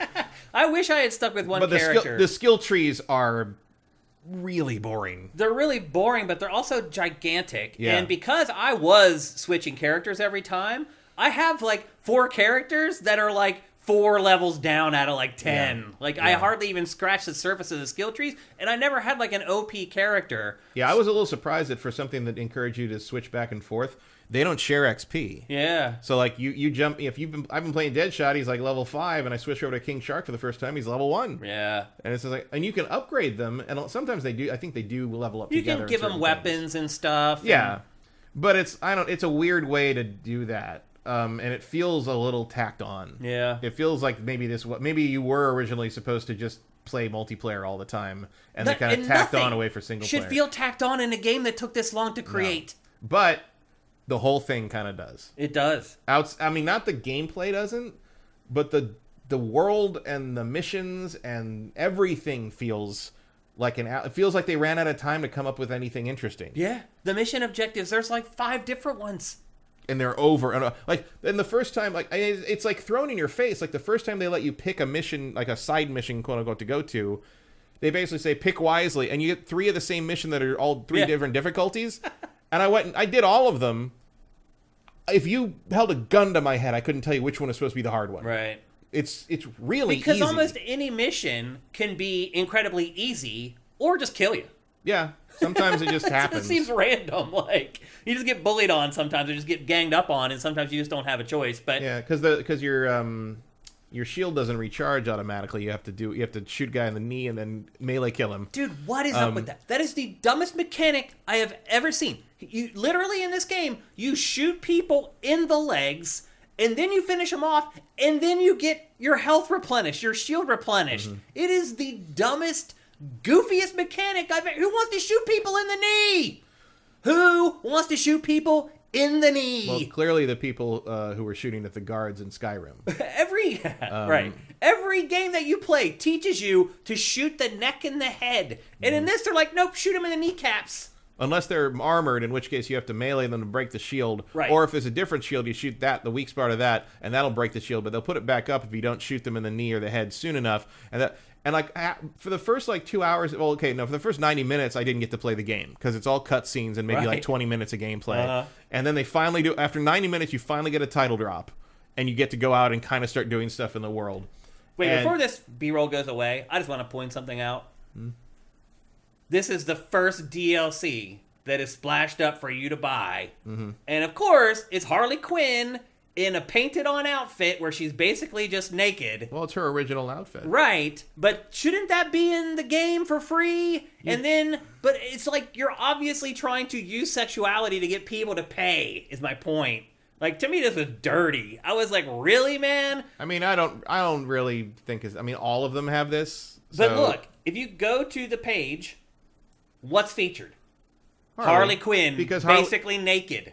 I mean, she's in that's her outfit. Yeah. She was always in a skin-tight leotard. Notice, in the game, she's in this frumpy, because it's prison outfit from the asylum. Right, and then she changes into kind of the tack gear, like her customized tack. Well, but that's every, that's But they his want thing. you to pay for the sex, dude. Well, they want you to pay for the classic outfits. Because everybody's, that's the first DLC is everybody's classic comic book outfit.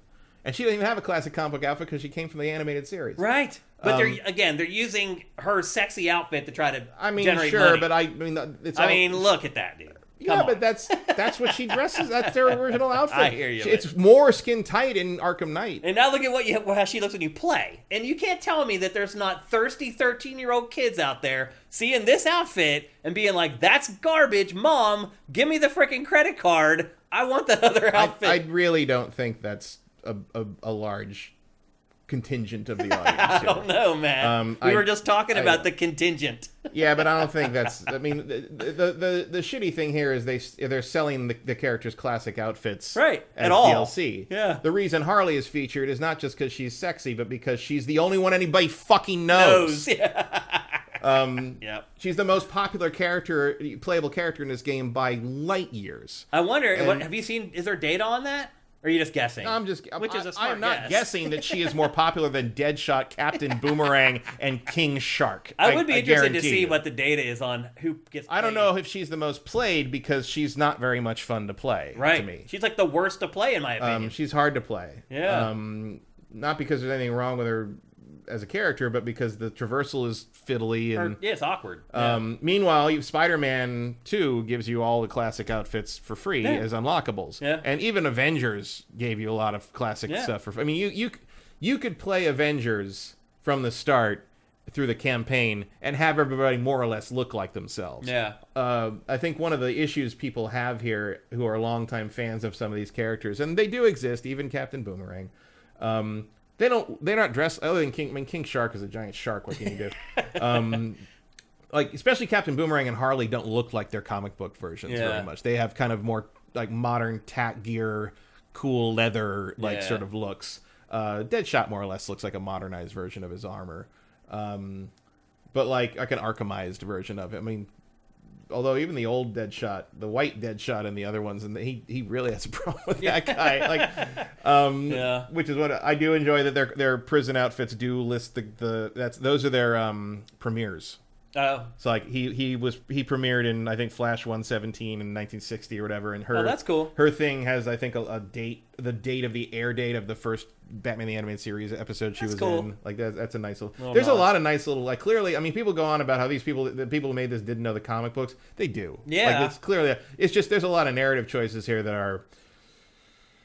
Let's talk about the plot. I mean, it's the same damn plot of every Suicide Squad anything. Which is one of the frustrations of that first 90 minutes where you're like, we all know where we're going, guys. You're going to trick them there. to get the bomb in their head. Yeah. That's a problem with this IP, though. It's like, it's kind of like pigeonholed into, like, this is the way it's always going to be. Because otherwise, they're not the Suicide Squad.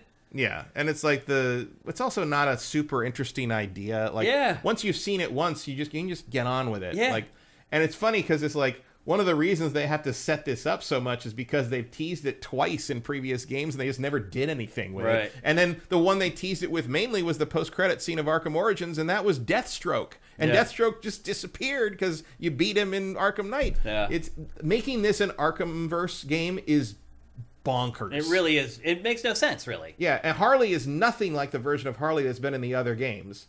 I guess Arkham Asylum changes a person, but like she's just not like that. Her like, voice is completely off. Well, it's Tara Strong. She does a very different.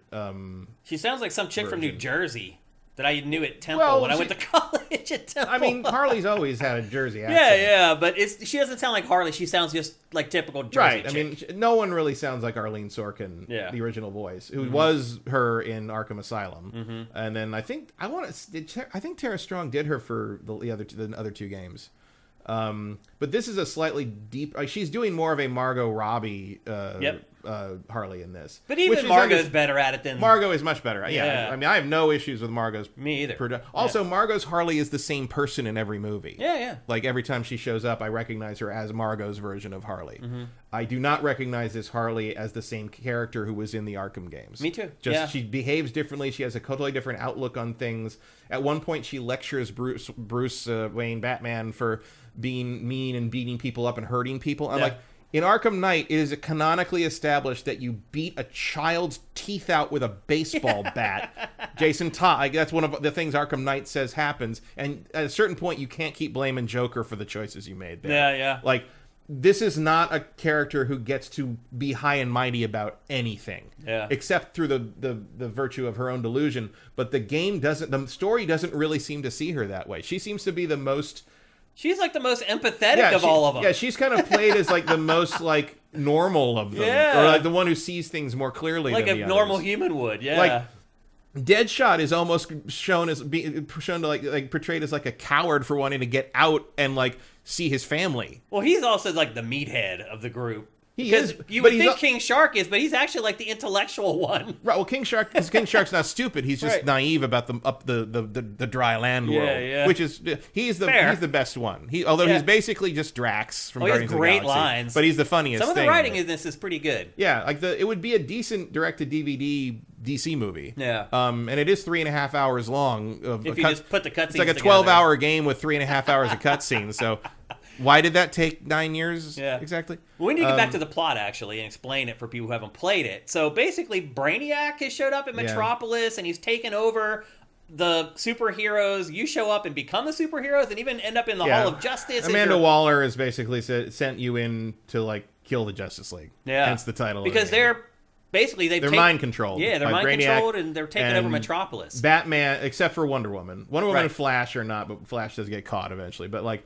Wonder Woman ends up sort of trying to help you, but Batman retains enough is mind controlled, but has retained enough of his self that he is able to recognize that you cannot reverse it. Yeah. So the only thing you can do is kill him. Yeah. The other thing that early on, like your headquarters is actually the Hall of Justice. The Justice. That's what I'm saying. HQ, yeah, you end up being in the superheroes' headquarters.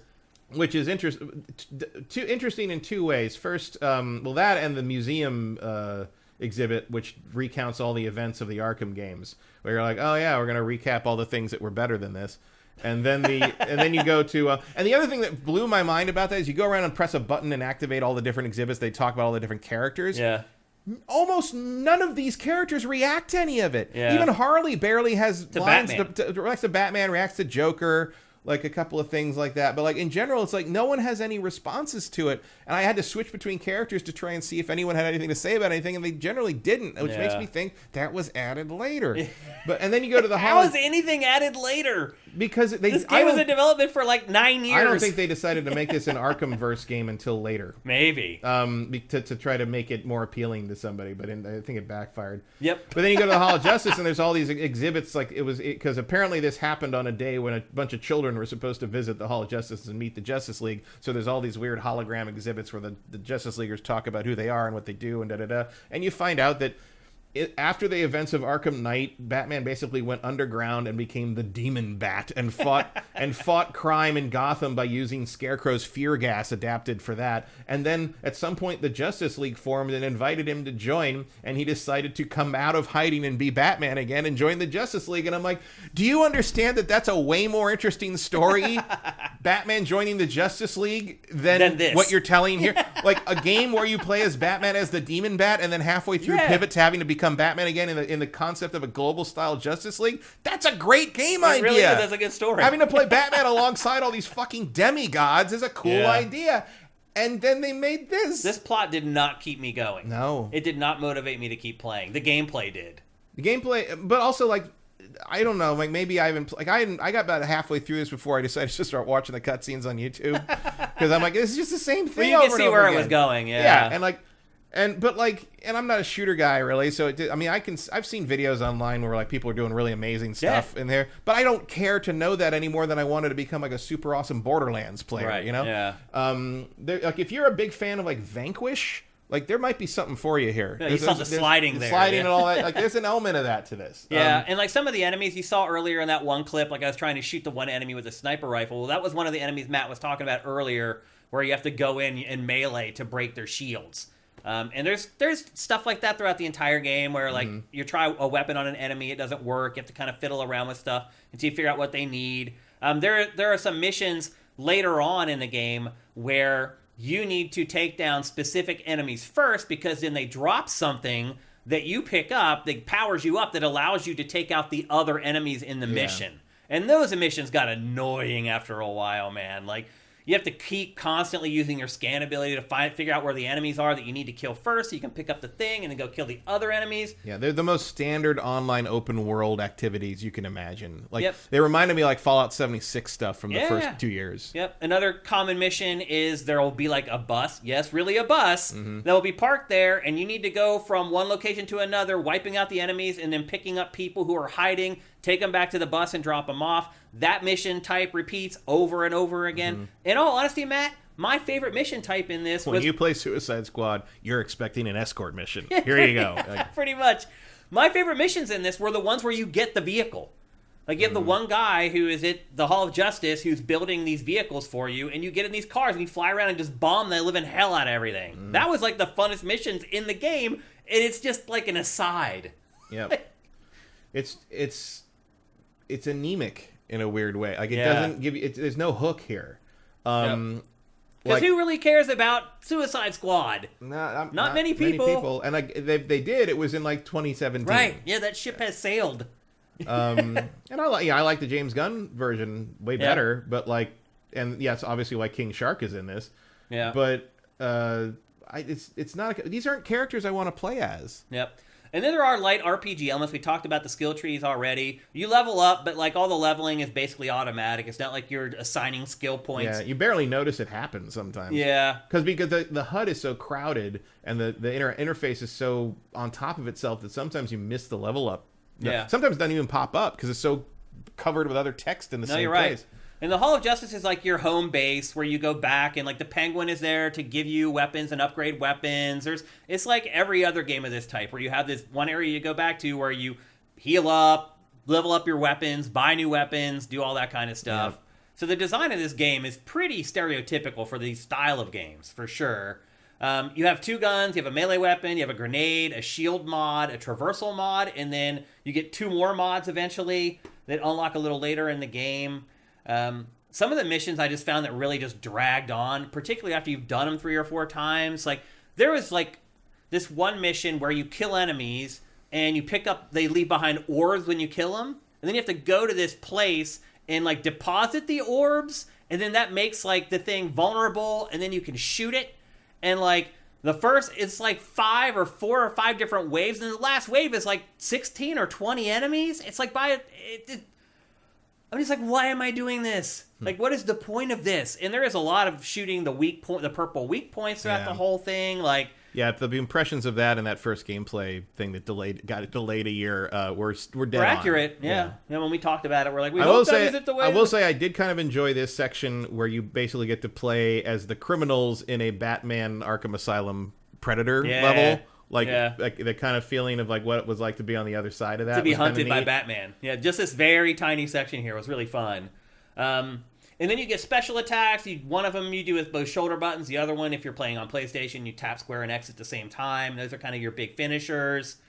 You get 3 revives before you quote unquote fail. And by failing, basically they just take you back to your last spawn point. You're not punished that much for dying in this game at all, really.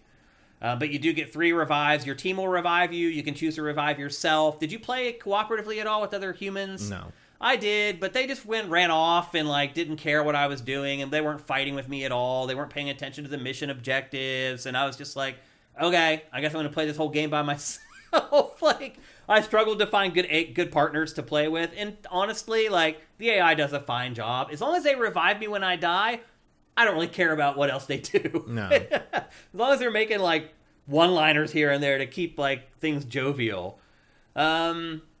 Yeah, there's no mounts in the game, and there's really no fast travel. You can fast travel back to the Hall of Justice, and that's it. Mm-hmm. That's it. And I did because... It takes a while to get places. It does. Like, again, I didn't like the traversal for a couple of the characters, and I was like, dude, I would really just like to fast travel. And the world isn't that big. Like, it's not like Assassin's Creed Valhalla sized or anything like that. Like, it's big, but it's not like overwhelming. I mean, it's like, it feels like Arkham Knight sized, more or less. It's probably about a third the size of Marvel Spider-Man 2's world. Yeah, something like maybe. that. About half of Manhattan, I would say, roughly. So it's not like you get overwhelmed by that stuff playing the game. The world's not that big, but it is. I still would like to have some freaking fast travel. Yeah, and it just feels like there's, the jetpack just seems to get you places quicker than the others do. It does. That's why I stuck with Deadshot. The jetpack and the Speed Force boomerang seem to be way more efficient than Harley and the Shark. Yep, I agree. And then Matt, I had I don't know if it's a bug or what, but I had this problem where I had completely cleaned off the map of all mission objectives. The only 2 objectives left on the map were boss fights. And when I would go and try to select the boss fights, the game would say, we've run the math, and you're nowhere near strong enough to fight that boss fight. That's not... It has to be. Yeah. Like, eventually... Because Flash is the first boss. Like, you can't... If you can't fight Flash, like, I don't remember gating both Flash and the Green Lantern fights, they were gating it and saying, like, I wasn't powerful enough to take them on. And I had literally cleaned off the whole map. There was no mission objectives left other than the Riddler stuff, which I hardly touched at all, to be honest. So I don't know. I think you're right. I think it was a bug, but I haven't seen other people talking about having that issue, which is really weird. What you do about that? Yeah. Unless there's something I don't know. I did not run into that. I didn't fight Green Lantern though. Flash was about all I needed to know that I don't need to go any further here. Also, in case you're curious, apparently Brainiac, the fight with Brainiac is just the Flash boss fight reskinned. Well, they're gonna get pissed on that spoiler, Matt. They were pissed last episode you spoiled something on some game. I can't remember what it was, though. I don't do spoilers. You mean you don't care about them? Well, I don't care, but I also don't say anything that's a spoiler. If you think what I say is a spoiler, you're wrong. Well, I mean... Spoilers are things that ruin the story. Nothing I say ruins the story. I mean, you now know that who the last boss is. Brainiac, the main villain of the whole game. I mean, some games don't do it that way. This game does. You see Brainiac in the first shot. No, but I mean, like they make you think that that's the main boss, and then it ends up being somebody else, or something happens where the final. Well, if they do that, I haven't told you that, have I? So I didn't spoil it. But they know it's a spoiler to say who the last boss is. No, it's not. It is, unless it's a surprise who the character. If it's the same guy you're fighting the whole time, that's not a spoiler. If suddenly Lex Luthor shows up and is behind all of it, that would be a spoiler, but I'm pretty sure Lex is supposed to be dead. But it could have happened, and now people know it doesn't happen. That's the point. That's the opposite of a spoiler. That's a non.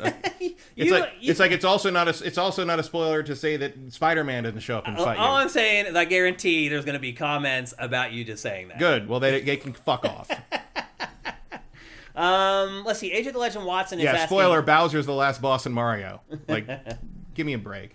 Well, every Mario game is the same. That's not a fair comparison. That's an apples and oranges comparison. That's not fair at all. AJ the Legend Watson asks, do you see this lasting longer than the Marvel's Avengers? Which is the better game? Marvel's Avengers is better. I think it is. This plays better. The combat feels better. Marvel is a better game in terms of what they had you do in a campaign. Almost everything else. Yeah. I played that campaign for it felt like 20 hours. The gameplay of Suicide Squad is better. I agree with that. But playing the actual game, but the actual Avengers campaign is better than Avengers. Yeah. And also, I played it for 20 hours or something. It was a big campaign. This is over in 9 or 10 hours. Yeah. Which again, how do you work on a game for that long? That's only 9 or 10 hours long, and 3 hours of it is cutscenes. I also don't think this will last as long as Avengers did. I don't either, because Avengers, they shut that down in a year, right? Yeah, I think this may be done and dusted in a month. I think, because the biggest factor here is going to be sales. For Warner Brothers is a mercenary company. If it doesn't sell what they more thought than any any other publisher, really. They're not going to sit here and let them Cyberpunk 2077 this thing. They're going to they're going to Babylon's Fall it.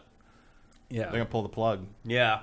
So, and then once the network is gone, I did play most of this by myself, but yeah, you can play this offline, no problem. But it's but again, even where people are talking about oh, it sucks that all of my favorite Justice League characters got killed because it's killed the Justice League, and then Rocksteady's well, in other seasons there, the multiverse is there, so there might be other versions. They might not be totally dead, or because the Joker's coming back because he's from another multiverse. And it's multiverse is the ultimate cop out. But you can just renege on everything you've ever done with the multiverse. Yeah, well, welcome to reality. But multiverse might be real. It's possible, but and I don't agree with that. There's good ways to do multiverse stuff, and there's bad ways to do multiverse stuff. But it is always a cop out. You can always just say, "Oh, that happened in that timeline," but in this other timeline, right? But it takes the consequence out of the prior experience. I don't agree with that at all. It does. I'm speaking for myself, Matt.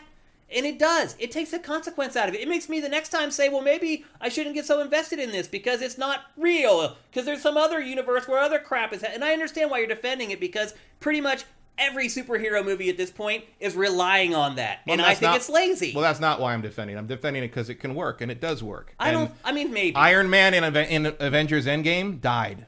Yeah. There are billions of other Tony Starks out there in the multiverse. Right. But the one we followed for those however many years that took, he died in that timeline. But Matt, if they put out another movie where he's there, then I'm not going to get duped again, man. If they start this whole other series of movies where here's Iron Man again, and I'm not going to get invested in him like I did the last time. I'm just not. It's human nature, I think. No, I think that's you.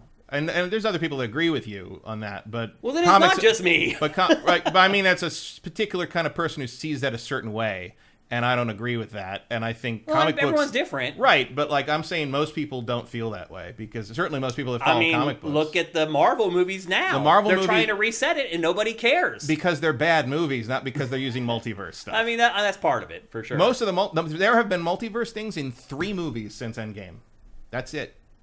The disappointment in the Marvel movies is because they have stopped executing well. Yeah. I think a lot of it is just the characters I don't care about. Eternals has no multiverse stuff in it at all. Yeah, no one remembers honestly, Eternals came out. The reason I don't care about the Marvel movies anymore is because I don't care about the characters it features. Well, that's the big problem is you had... all the stars were in the last one. They were made stars by Marvel. Well, they were stars to me and you because we've been reading the comics for years and years. They were made stars because they became popular, and now everybody knows who Chris Evans and you mean the humans that played? Yeah, gotcha. Okay. They weren't stars to me as comic book characters because the Avengers were C-list losers my entire life reading comics. I never looked at it that way. Marvel struggled to know what to do with the Avengers for almost our entire life. They were all my heroes. They were all superheroes that I love to follow and read their individual comics through the years. You're an exception then, because really? Avengers, the main characters in those movies, Iron Man. Iron Man was a C, maybe a D-lister when Iron Man the movie. Came out. I'll admit I was not a gigantic Iron Man fan, but nobody was. That's the problem. Right, but I still respected him, and all the other ones I knew who he was. But I never read a solo Iron Man comic until after that movie. I had, but not a lot.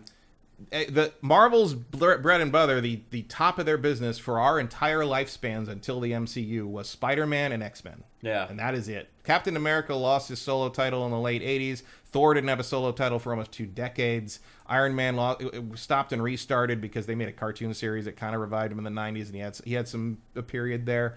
But the Avengers, their book got canceled. The only time they were ever relevant was when they crossed over with X-Men.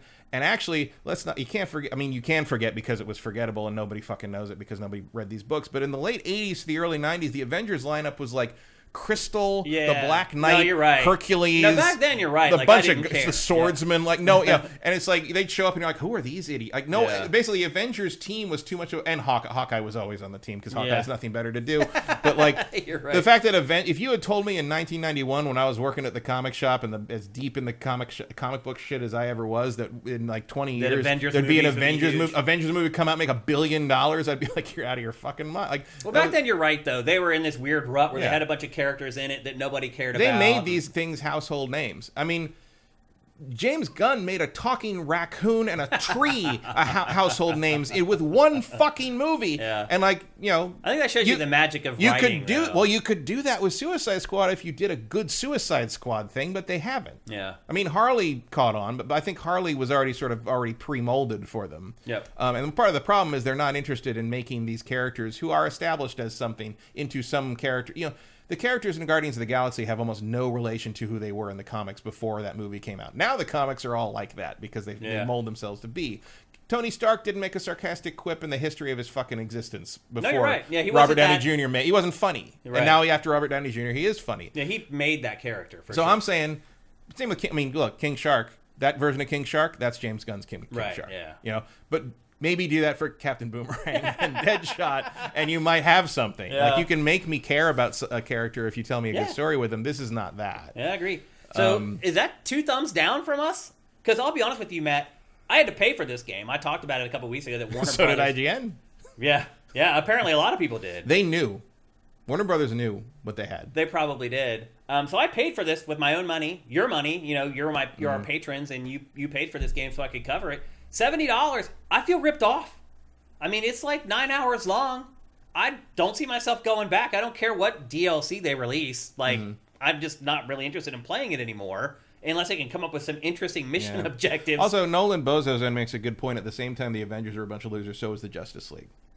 Who was in the Justice League then? Booster Gold, Blue Beetle, there was Fire, that weird Ice, period. Yeah. Bloodstone, who was actually Martian Manhunter in disguise. It wasn't until the mid-'90s when Grant Morrison did JLA and was like, I'm bringing back the big guns, and they did the big 7 again, which is Superman, Batman, Wonder Woman, Martian Manhunter, Flash, Green Lantern, and Hawkman. Yeah. And Hawkgirl as well.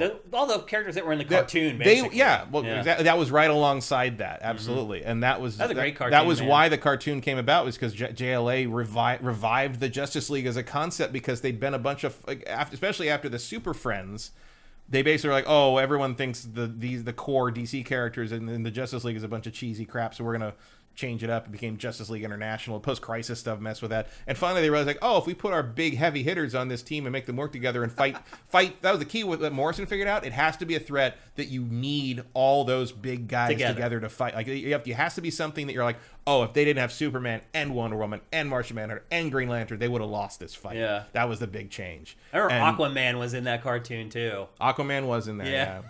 Yeah, I love that cartoon. Apparently the tutorial of this originally was murdering Aquaman. Really? That seems to have been cut at some point. But I heard that at one point the intro to the game was basically killing Aquaman. Wow. Which would have been pretty funny. Well, let's check in with you guys, because I'm guessing you guys have been playing it too. It's been out for the whole weekend at this point. I'm sure some of you guys felt weak and went and bought it.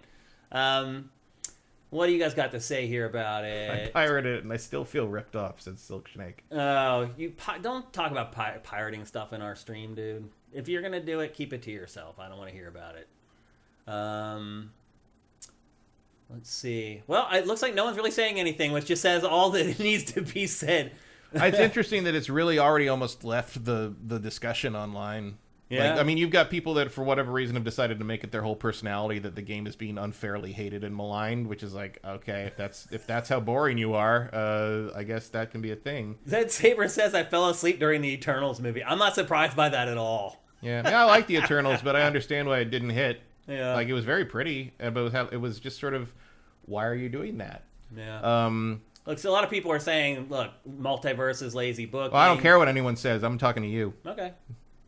Also, again, it's wrong. Stuff. Some of the. I mean, a multiverse movie won Best Picture last year. There is such thing as good multiverse. Oh yeah, I don't say it's just 100% trash or anything. But it can be super lazy writing. I think in the case of what they're doing with Suicide Squad here, it is super lazy because it just means, it literally means nothing matters. Again, why are you setting this in the Arkhamverse if you wanted to use Joker? Aramis Jones right there, he nails it. It's a live service game. It's not 10 hours. It's potentially hundreds. The campaign is just a tutorial for the real end game. And you're right. That is how they frame it. Yeah. It's hilarious.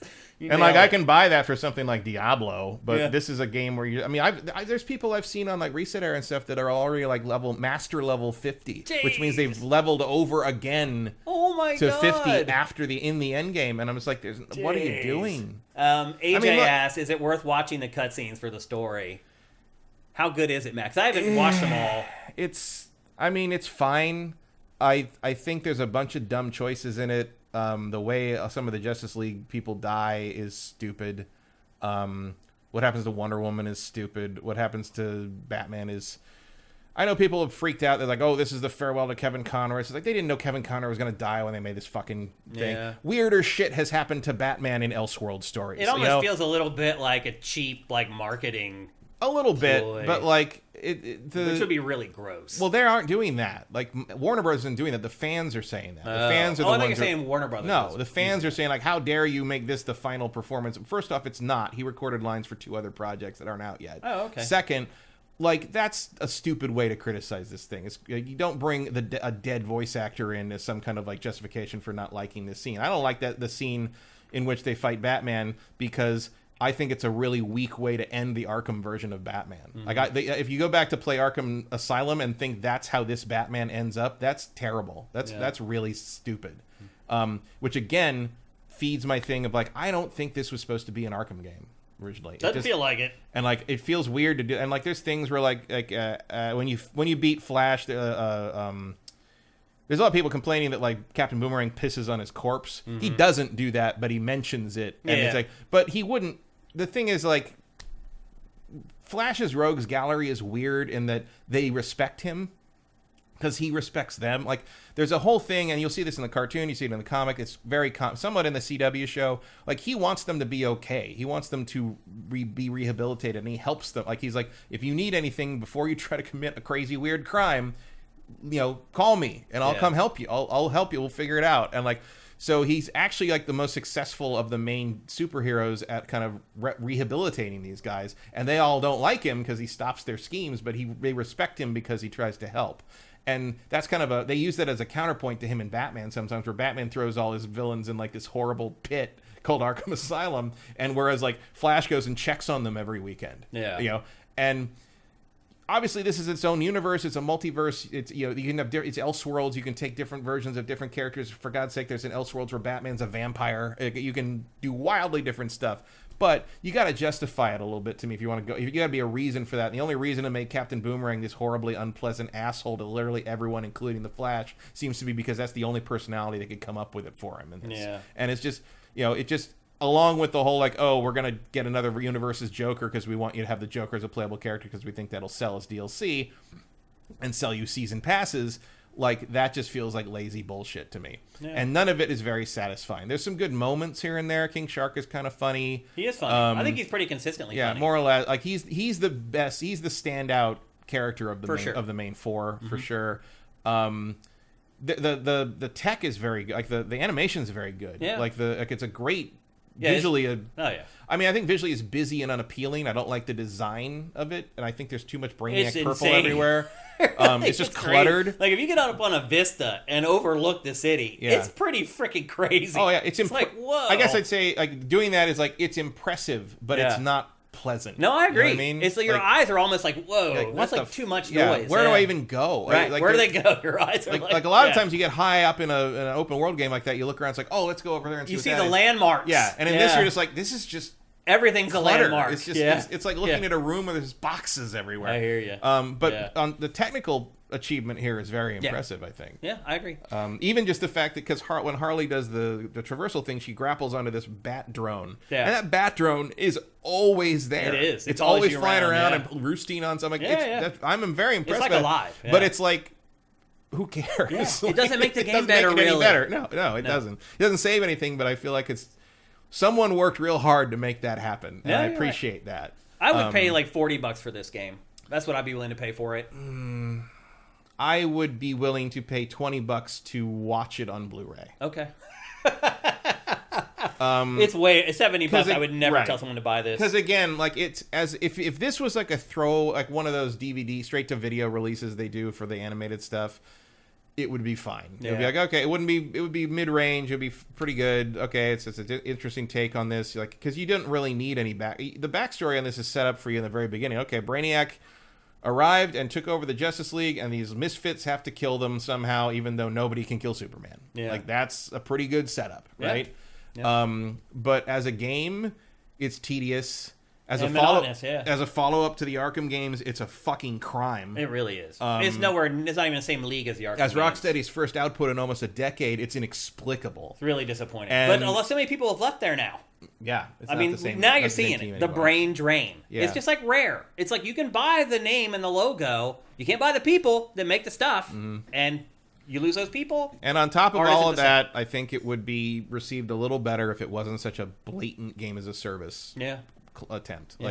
Not even this. I mean, the gas stuff isn't even all that obtrusive. It's just sort of like pops up once in a while and whatever. And there's a season pass and whatever. And they keep promising that if you don't like the stuff that's in there, this is just season 0. Like, how dare you call something I spent $70 on season 0? Yeah, it's like off. Give me a break. Like, just ridiculous. And so in that sense, I think it makes it even more repellent. Yeah. If it was just a straight up, if it was like a Guardians of the Galaxy thing, like a single player game where you had multiple characters and kind of switch, you obviously don't switch between them in Guardians, but you know what I mean. Yeah. If it was a single player adventure that told its story and like had solid mechanics and like that, I don't think there would nearly be as much consternation over it, or just people just sort of. It's gross. Yeah, it is gross. It feels gross. I agree. So that's the Rare 2 thumbs down from GameFace. That doesn't happen very often here because we don't really talk about bad games all that much, honestly. Well, and also sometimes we disagree, but a lot of time, like at most, I think sometimes like you like something and I'm just like meh. Yeah. Or like I like something and you're like I didn't play that or it's not my thing. Yeah. Like very rarely do we both be like this is bad. Yeah, it's not worth the money. Honestly, the last time might have been Babylon's Fall. Yeah, I think you're right. So anyway, there you go. Don't bring your game as a service shit to this show.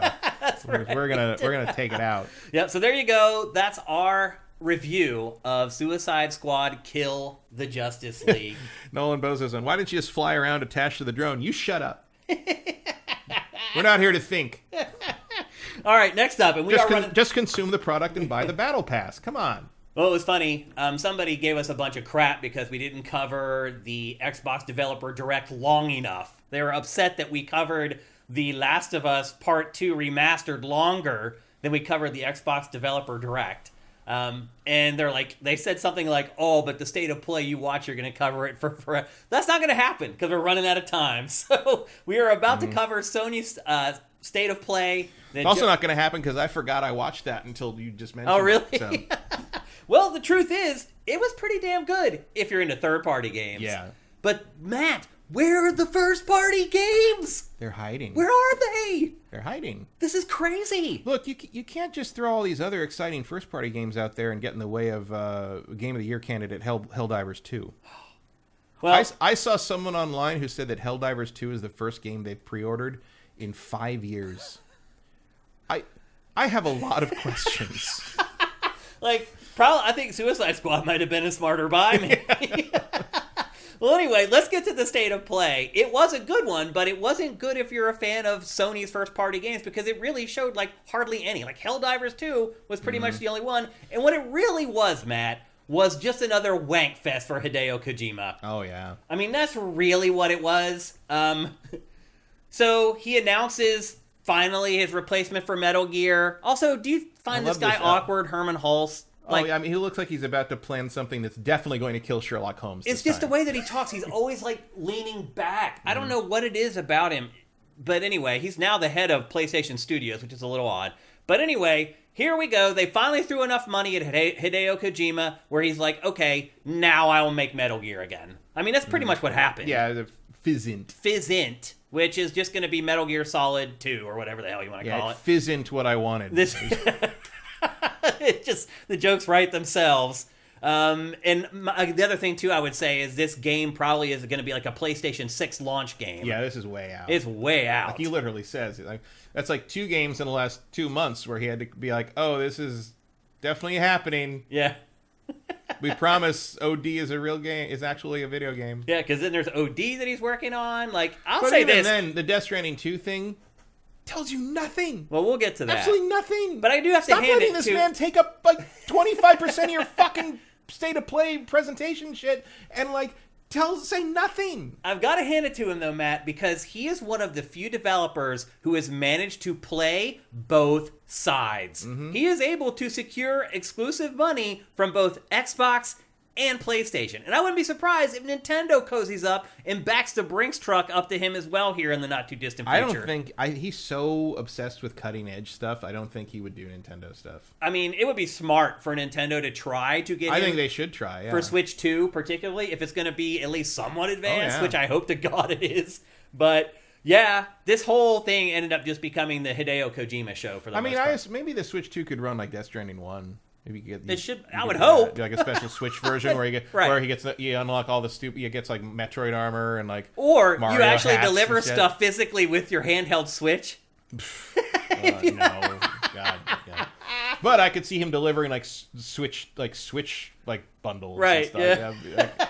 Well, here was the big story for Hideo. A gigantic trailer for Death Stranding 2. This trailer is 10 minutes long. Yep, and tells you nothing Yeah. about the game itself. I mean, it makes me think that combat might be more of a thing. That's like the only thing I gleaned from this. And I'm sure if I had played the first game for 80 hours or whatever, I probably could have squeezed a lot more out of this. I didn't. I played it for like 15 or whatever before I got sick of it and quit. But this didn't tell me hardly anything about what's going to be in the next game. Again, fans, I'm sure. Just George Miller is going to be in it, from what I get. Other than it seems like combat might be more of a thing, only because they focused on it so much in the trailer. Maybe, like, that would be weird for him, though. It would be weird for this franchise, of course, too. Like, it wouldn't make sense, but maybe they're trying to push this into a more action-oriented space so that it sells better than the first one did. I don't know. Mm-hmm. But again, I'm just trying to figure out, like, what did I take away from this trailer other than just the usual weirdness from Kojima's trailers? Nothing. It's just more weirdness. Yeah. And none of it's going to matter. And, like, the thing that blew my mind was, like, people going on about, like, oh, my God, I can't believe how he made such a compelling character out of that villain guy who shows up at the end. And I'm like, really? The dude with the guitar? Yeah. Like, the keytar? Like, are you seriously saying that a guy, I mean, have you, like, that is an anime staple. Like, it's just like people that don't know things are like, oh my God, he uses a guitar as a weapon. I could name you a dozen anime characters that do that. Like, Well, doesn't Hi-Fi Rush do that? Hi-Fi Rush does do that. Yes. We just saw B-roll of that, like, 20 minutes ago. The girl in in Fuliculi does that. Yeah. There was the guy who flew a fucking Veritech in Macross 7. He controlled the plane and the robot with his guitar. Like, that's a whole thing. Kojima has become one of the more polarizing things in the games industry. Well, for me, like, people either love him or are like, you're a wanker. I mean, he is. I mean, even some people who love him know he's a wanker. I mean, like, but like, because some people just like how weird it is. But like, I don't see a lot of people super defending like Death Stranding's gameplay. This trailer on Sifted, the comments on the trailer were glowing. People were losing their minds. And look, I don't rain on people's parades. I just let them have their fun. I'm like, if you like Kojima stuff, like, if you do like Kojima stuff, this is a 10-minute opus of Kojima. I guess. It really is. Like, I mean, but it's like the thing where it's like, okay, like, I understand what people are, like, they see things and they think it like looks interesting. So like, she's got the weird hands for her mask, and they're in black and white in that for some reason. Clearly, they look like they were frozen. Kojima's in his Matrix era. Yeah. Here. It seems there's some Matrix stuff happening here. And all that, and like, you know, everybody thought this was so brilliant, and it's just like, yeah, he's like, yeah, I slowed down the frame rate. He's like 8 frames a second to make it look. I'm like, oh my God, he's a genius. I'm like, is he? Do you think no one else could do that or think of that, or maybe everyone else thought of that and just didn't want to do it because it looks so fucking weird? Yeah. And like, how do you justify that in universe? Like, that's the thing about like this Death Stranding. Even the first game, it's like none of it makes any sense. I know. As like a consistent sort of reality, like that somebody might live in. Yeah, no, you're right. Yeah, I mean, a lot of his stuff is like that. Yeah, I mean, it just but is. Metal Gear was like that. But Metal Gear took place in like a secret espionage world, right? Where you could kind of believe that everybody who's on that bridge, clandestine, everyone who's on the bridge, Snake jumps off in Metal Gear Solid 2 at the beginning. You assume they're all living normal lives, like and this all happens in the shadows where we don't see it because it's all so weird. Instead of the whole world being weird. Until Metal Gear Solid 4, where it's like global battles with mechs and shit. Yeah. But like this is just okay. At some point, you're like, what is it? And they try to kind of dig at that, but you don't really see what life would be like. But then it would be hard to adjust to a world where rain makes you older if you walk through it. You know, it's like, but then why does that even happen? Like, I because there's no way you can ever rationalize something like that. The tech in the game, though, looks really still astounding. Again, like I understand why people like his stuff because he does push the tech and he likes to do interesting things and he has like weird, kind of a Guillermo del Toro thing. Yeah, where, like, a little bit. Like, which is I'm sure why Guillermo's involved in these games is like they're kindred spirits in that regard. Yeah. And I like maybe 2 Guillermo del Toro movies if it comes down to it. But I think everything he's ever made is fascinating to look at. Yeah. I think that's true of this too, but I already know that when I play this, it's going to be a bunch of unsatisfying gibberish. It's not going to be as fun as I'm not going to care. Yeah. Like, and again, maybe the trick is you should let him make movies. But also, I don't think any of his stories have really been very well written. So I agree. Yeah. I don't know what the appeal is. I think it's just that he's such a weird rebel. Like, he's like kind of a bad boy in the sense that he doesn't do anything that makes any sense, and he doesn't follow trends, and he doesn't like. This is certainly not what you would say is focus tested in the marketing department. Yeah. And you got to respect that to some degree, but it doesn't mean I got to like it. Yep. And then the big news from this is that it's not coming until 2025. So not coming this year. And On the Beach is an interesting subtitle because that's clearly a reference to the book and movie where the world has already been destroyed by nuclear weapons and an Australian submarine surfaces on a beach basically to like the only thing that's left are the people in a submarine. Yep. This guy, Troy Baker, back again as Troy Baker in makeup. How does he even do all these jobs? He's prolific. It's really insane. But anyway, so again, the game's coming in 2025, so still a good bit of time to wait. It really is kind of crazy how much work his studio is getting done right now, because by all accounts, it's not that large. So it's been interesting to see Xbox game, PlayStation game, now working on the next Metal Gear. He's trying to get it all in. I feel like this is much further along than OD. Yeah, definitely, for sure. Next up, honestly, I thought the coolest thing that I saw in the whole presentation was Judas. Mm-hmm. So this is Ken Levine's new game. Ken Levine is the creator of BioShock. Yeah. Ken Levine shut down Irrational Games to go make the same game Irrational Games were making. What the hell, I'm not sure what the deal was with that, but okay. I mean, here's the thing. This game looks awesome. I just want to say that out front. Good. But well, it looks interesting. I don't think we've just really seen BioShock. It is. It could definitely be BioShock. Whatever, 4 or whatever you want. Yeah. Like BioShock subtitle. He went somewhere else, built a whole new team, had to start all over from scratch to make the same game. Ahead of his time, though, in the multiverse thing. Yeah. But the game looks awesome. I'm really excited for this. This moved the needle for me big time. We could see gameplay for the first time. We have one other trailer for this, and it doesn't show what this one does. And this is when you really realize it's BioShock all over again. But hey, that's fine. One of my friends who was watching this messaged me and was like, "Are those Judas people going to get sued for making BioShock?" I'm like, "Well, that's the same people who made BioShock, so they should be okay." You can't patent a gameplay process. No, you can't even patent the look of a game. No. As we're finding out with Pow World.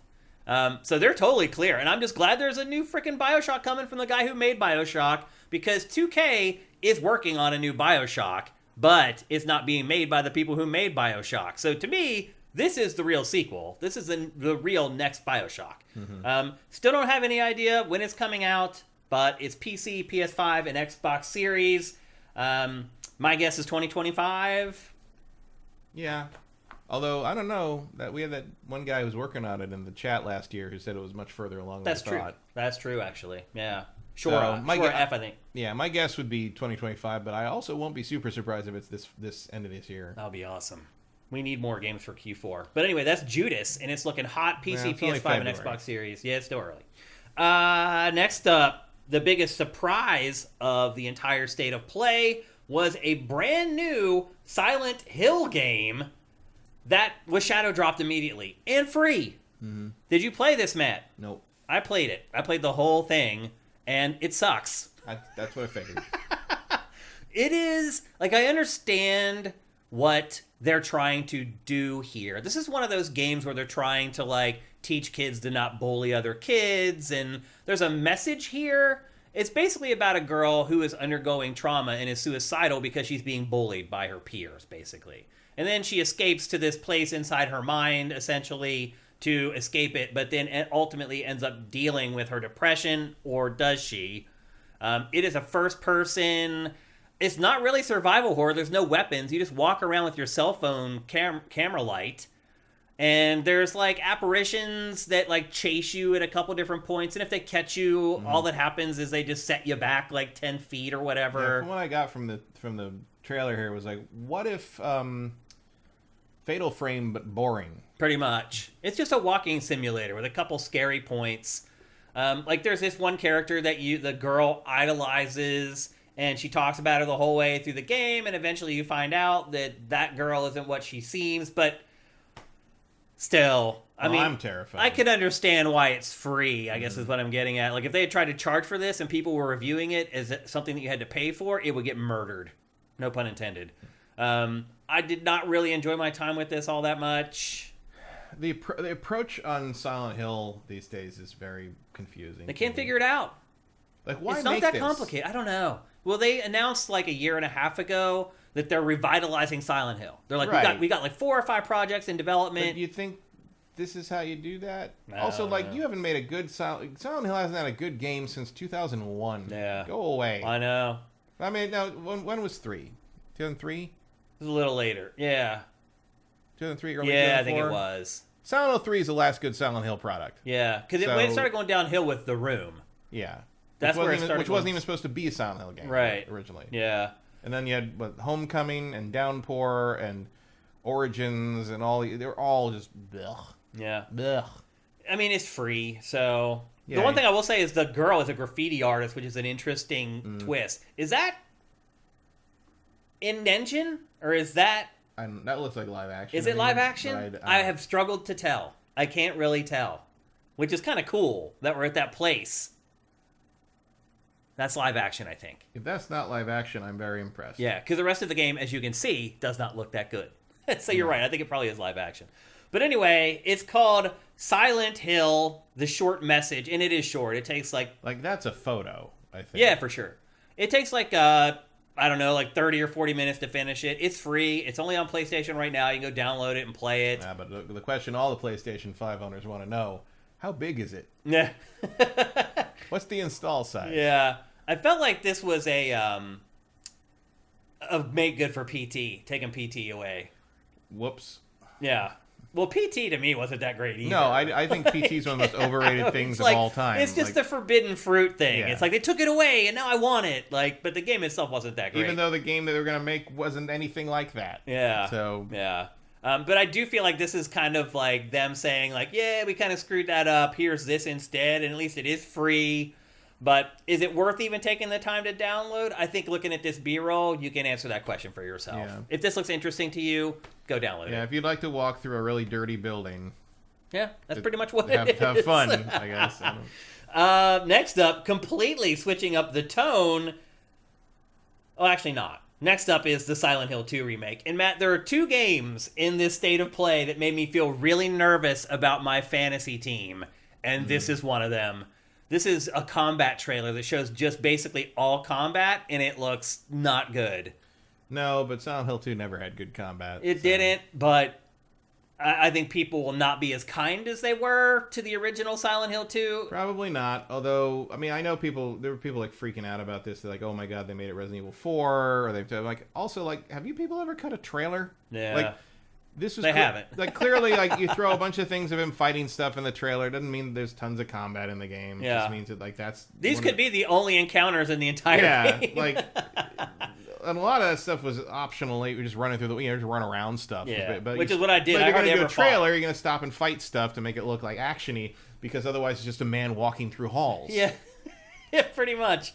But this was disappointing to me. I was like, I think I made a mistake drafting the Silent Hill 2 remake. Well, the good news is maybe it won't even come out this year. So Yeah, I mean, that's the other thing. they're cagey. They didn't announce a release date for it, No. yeah, which makes me very nervous. So, yeah, and we'll get to the other game here in a little bit that also made me nervous. And now, to completely change the tone, here is Sonic Cross Shadow Generations, a remake of Sonic Generations where you can play as Shadow. Something nobody ever asked for. Well, it's just synergy for the year, I think. You think it's just for the film, or? Yeah, I think this is get used to seeing Shadow because it's his year. Yeah. Sonic Generations wasn't terrible. It's I like Sonic it's a Generations. passable 3D Sonic game as they pass each other. Well, I mean, the best Sonic the best stuff in the Sonic Adventure games were the big 3D levels. Yeah. And this is just a game full of those, and in between them you play 2D levels. Yeah. It's great. Built in Like, 3D, but you play in 2D. Yeah. like it worked. It's not terrible. No, it's it's not pretty good. amazing. It's not typically the game that gets remade. But it's about as good as Sonic gets. That's kind of true, days, actually. You're right. I think it probably has the highest Metacritic It's of the last, 5 or 6 Sonics. It's either that or it's like Sonic Colors. Yeah. Yep. Like Sonic Colors remake. So this is coming to pretty much everything. Mm-hmm. But yeah, I think it's just a marketing ploy to get Sonic games out there. You want to get Sonic out. You want to get Shadow out there. Shadow is, It's his year. Shadow's his year. I mean, he's the big thing in Sonic 3. So Here we are. Yep. And then up next is the other game that made me very, very nervous about my fantasy team, and that is Rise of the Ronin. Somebody gave us crap for not including it in the big PlayStation preview, or we did, but we didn't spend enough time on it. Someone complained about it. There are actual graphical bugs in this trailer. Mm-hmm. When I saw that, I'm like, that made it into the trailer? I was like, what didn't make it into the trailer? It made me very, very nervous. Now, this is Team Ninja. It is an open world, Souls-like, set once again in not ancient Asia, but at least a century. Slightly early 1800s. Yeah. It's like the 19th century or whatever. Although apparently they did have hang gliders back then. Well, way before the Wright brothers. hang gliders and very well-timed horses. Yeah. Seems to be it. But this looks like the last 4 Team Ninja games that have come out. Like, it looks like Neo 3. I mean, this looks a lot more intentional than Neo. Yeah. Like, it's less chaotic. Like, this combat is a little more Way of the Samurai. Like, there's Way of the Samurai vibes here, which isn't necessarily going to make you feel any better about your fantasy team. Yeah. But it does look more like something I'd want to play than Neo. Did you see that right there? He attacks the guy. The guy is like completely oblivious to Just it. walks away. He gets to walk away. Oh no, he's running to get his weapon back. Is that what he's doing? He's trying to get back up to the I think he doesn't have he dropped something. Yeah. I think he's running to get back up to his post. It's so weird. I am not confident. But the way your character sort of auto rotates to relock onto him is a little odd. Yeah. I'm not. And these bullet sponge, sword sponge enemies. Look here at how little. I have no interest in playing this game. I mean, at all. the human enemies don't seem to take that many hits. Yeah. But like, creatures. I always find a lot of these like kind of intricate sword like combat systems kind of fall apart when you start fighting monsters. What just happened right there? It's like the guys were running, and then they like stopped and went back. See that? Yeah, Watch, the guys are running at you, and then they stop and turn to go back. What are they doing? They did. One of them did a dodge roll for some reason. Matt, if this stuff is in the trailer, and this is only like the second trailer for this game. Yeah, when did it come out? In like 2 months? Yeah. Oh Lord. So anyway, Team Ninja ain't what it was when Itagaki it's ran the really place. not. It's really not. I think they just have their hands in too many pies. They're just making too many games. They need to make less games and make them higher quality, in my opinion. How about come up with a good idea? Yeah. Well, look at that. Back that up. Let's see the little crate box thing on the there just exists suddenly on the right. Oh yeah, it just appeared there. Look on the right there. You see it appear behind the tree. Oh man. Okay. Well, that's looking like it's going to get a 5 or a 6 for my fantasy team. Oh, no, that'll be a 7. I don't know. Oh, I hope the Souls fanboys play it and review it. That's all I gotta say. I mean, I know that like the assumption is there's a Souls thing here. It doesn't look very Soulsy to me. You have to. Well, you're right because you have to attack somebody a million times to kill them. So anyway, let's move on. Next up, it looks like a ill-advised mushing of like Souls, Tenchu, and Way of the Samurai. And That's a good way to describe it. I'm not sure how that's all going to turn out in the broth. Appeal to anybody. Yeah. Yep. And then next up, the Until Dawn remastered coming for PS5 and PC this year. Finally, you get to see the eyeballs of the killer. Yeah. Now this game is like 9 years old now. Is it that old now? Yes. Wow. That like blows my mind, man. But if you don't remember, Until Dawn, Supermassive's kind of really its coming out party in a lot of ways.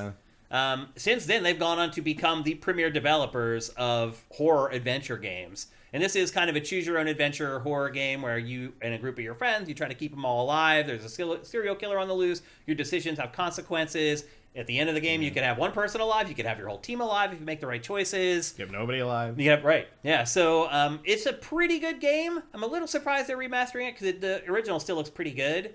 But again, a lot of these remasters, I think it's just the developers being like, you know what? Let's turn the page on this game. Like, I don't want to come back to this game 5 years from now. Let's just take care of it right now. And I feel like that's what they're doing, future-proofing. Yeah. They also want it out there because the movie's coming. Yeah. You want it there for people to play when the movie hits. That's a good point. And then what else do we got here? We got Helldivers 2. We already talked about that. They put out a new trailer for that talks about DLC before the game even comes out, but that's kind of important for a game like this. Yeah, I mean, this does look better now than it did. I mean, the mechs help. Yeah, you know? They always do. But I'm worried about a thing like what you ran into with Suicide Squad where you try to play it online because it isn't playable really solo and you just have people being idiots. Yeah. I just think back to all the other games that we've played like this. Nothing ruins multiplayer games like multiplayer. Yeah, and like we even have enjoyed some of them, but they never move the needle. Like almost all of them like are active for a couple months and then they die off, and it just... And this looks like another one of those games. It doesn't look bad. There's just nothing remarkable about it. Yeah. Like I don't see the hook here that's gonna make someone play this instead of Destiny. I don't either. You know? Yep. That's the thing is like there's only room in someone's life for one, maybe two game as a service games to play them really to really get into them. And like if you're gonna make one, you got to have something you think is gonna pull someone away from one of those big 4, big 5 game as a services. And you just don't see that ever. You have to have something magical, man. Yeah. You have to have a USP, a unique selling proposition, and a lot of these games don't. Helldivers 2 definitely does not. No. And we've already seen this. Like, what happened to that Starship Troopers game? Right, yeah. Which was pretty good, according to you. Actually, I don't think they're ever going to release it now. The development team ran out of resources. Yeah, and couldn't get more funding to finish it. And did you see there was some kind of stat I read this week that said 93% of all developers, of all publishers or developers in the industry have a game as a service game in development. That's all that. 500. There's 500 games. Ridiculous. Like, you are... I hope you like games as a service, you are people. diving into the well and there's no water at the bottom. What are you doing? Like, meanwhile, like these single player games that really come out well sell 10 million copies. Yeah. What's wrong with that? I don't get it, man. Cinetype says for new players, probably Destiny is intimidating to get into. This one probably not. I don't think playing Destiny 2 is hard to get into, but understanding like the verbiage and all that crap, it's just like... Well, Destiny's hard also hard for new players because they removed a bunch of early content so you can never play the beginning of the story. Right. Again, yeah. Which is stupid. I mean, that's probably a bad example. Stupid. Yep. Yeah. And then the final That's what got me to never touch it again. Yeah. And then the final trailer, and this is one of those games that's also very polarizing. Stellar Blade. I cannot possibly express to you how much I do not care about this game. I agree with you 1,000,000%, Matt. But again, if you go to Sifted and you look at the comments for this trailer, it's like from a very certain segment of our users glowing. Yeah, well, thirsty gonna thirst. I think what happened in the apocalypse to destroy all the inner thigh material of all the pants? Yeah, they're all crotchless chaps. I don't know. Also, can we outlaw the spindly brown faceless monster in character action hack and slashes? Can we just never see that again? Like, there was a crotch apocalypse. That's the setting of this. This looks like the most generic garbage. I mean, I agree, and I don't think it looks that good either. Like it's not. It looks plastic. I don't know what appeal. what makes this game appeal to. It's like jiggly boob. Go on the internet. It feels archaic. Yeah, I don't know. I'm not excited. Porn for is it, free, boys. Yeah. Make an interesting game for once. Yeah, I don't really get it. Also, I'm done with the character action shit. Like it's like Yeah. maybe even Devil May Cry 6 comes out, I'll jump back in, or a Bayonetta 4. Yeah. But like this like kind of also ran nonsense. Like I got. I mean, I'm not over it at all. Like I still like character action games. This one, again, there's nothing unique about it. It just looks generic. I don't know. But like if you were going to make like a fake game of this type to put in a movie that people were playing, this would be it. Yep, I hear you. And that's it. Those are pretty much the big announcements from the State of Play. There's What a was few the more. other fantasy draft one you were nervous about? It was Ronin. Rise of the Ronin, that's Ronin, right. Oh, Ronin, in Silent Hill yeah. 2. Yep. And then there was other games that they did show, but we didn't talk about. Zenless Zone Zero was announced for PS5. I will also note that like they did a little like in that Stellar Blade thing, there was a little bit of talking. There was a little bit of like, oh, you can do this and this and this. And one of the things they pointed out as a bullet point was that you can rest and save the game. Like there are rest I points where remember you that, sit. yeah. Like this is all you have to say. That's a That's how feature. generic your fucking game is. Is you had to tell me that you sit down to save the game at a rest point. I hear you. Come on. I hear Come you. on. Yep. So Zenless Zone Zero was there. Foam Stars was there. We talked about that already. Dave the Diver Godzilla DLC. That looks That was pretty cool. That was my favorite thing in the That whole was probably the coolest presentation. thing. V Those guys are Rising. killing it with the crossovers. Yeah. V Rising, which is an isometric hack and slash. It's already available for PC. Metro Awakening, PlayStation VR 2. Legendary Tales, Urban Wolf. That's a PSVR 2 game. And they had Dragon's Dogma 2. That actually looked pretty cool. Yeah. Whoever played the footage they captured for that game really hates skeletons. Yeah. Like, I'll just beat the shit out of some skeletons. Like, if you want to take some frustrations out on skeletons, there's your PSVR 2 game. Yeah. And there was Dragon's Dogma 2, a new trailer for that. And then they announced a Final Fantasy VII Rebirth State of Play, which is just launched 4 minutes ago. But don't leave. But yeah, there's a State of Play going on right now for Final Fantasy VII Rebirth. It is on Sifted right now. You can watch it at your leisure. And that's the State of Play. Again, no first-party stuff. No first-party PlayStation VR 2 stuff. I don't know what's going on over there. Overall, though, it was a pretty good State of Play. Yeah, it was all right. I mean, I'd give it like a B minus Yeah, probably. I'll go B. Somewhere around there. But Would have been a B minus without Godzilla. Yeah, there you go. I'll give it a straight B. A little for that. bump for that. But I would love to see some first-party stuff from PlayStation. Hello? What is going on? I think you'll probably see that once Rise of the Ronin's out. I hope- Because I bet you the next one's going to be like a Rise of the Ronin special. It might. Good luck. Yeah. So anyway, that's the latest State of Play. Good luck getting through that. Yeah. Thought it was a pretty good one. And then, as I said, there's one going on right now for Final Fantasy VII Rebirth. I mean, that's the thing is like that's their focus for this quarter is Final Fantasy. Yeah. Like, that's their exclusive. that's that it. matters. That's their big game. They Yeah. don't need to announce any first party stuff until that's done. Yeah. And we'll talk about that State of Play in next week's GameFace. But for now, it's time to move on. Apparently Final Fantasy Rebirth is 145 gigs. Clear some space, everyone. Dang. That's crazy. Well, it's time to move on. What do you think they are? Call of Duty? But we have a new feature here on GameFace going forward because we have a brand new sponsor. And we'll start just by introducing you to our brand new sponsor, New York Sneaker Society. What's up, everyone? Shane here, and one thing you may not realize about me is that I am a total sneakerhead. That's right. I've been collecting Nike sneakers since the early 90s. My favorites are Air Max 95 and Air Max 97. Now, one thing that's different about me from your typical sneakerhead is that I actually wear the sneakers. And because of that, they can get dirty. And that is where New York Sneaker Society comes in. Using their advanced shoe cleaning products, I turned an old pair of Nikes that looked like this into this. With their cleaning products, your sneaker life can go from a year to 5 or more. I know that. I have shoes that are like 30 years old that I still wear because I've cleaned them. You can also lower your carbon footprint, by keeping your kicks looking fresh. For my daily drivers, I also appreciate New York Sneaker Society's Refresh Spray to keep them smelling great and staying crisp. Head to nysneakersociety.co/sifted to clean your shoes like a pro at home and get 10% off your order. That's right, that's nysneakersociety.co/sifted for 10% off. Now, the reason this is special is because it's not just a sponsorship. But by the way, you should absolutely go to nysneakersociety.co/sifted and get yourself a cleaning kit. It completely transformed that pair of shoes that you saw. I don't think it really sells it on camera as well as it looks in person. But one thing we're doing with this sponsorship is we're actually doing some content around it. And so, a new feature on the show is what we're calling the Sneaker of the Week. So what we're doing every week is we're going to try to find one game that something happened around the game. There was a new trailer, there was an announcement, there was some news around it that basically raised its profile to become the Sneaker of the Week. And my pick for the first ever Sneaker of the Week is Judas. I think you maybe got the hint of that talking through the state of play about how much it impressed me. It was good to see finally that we have another BioShock coming.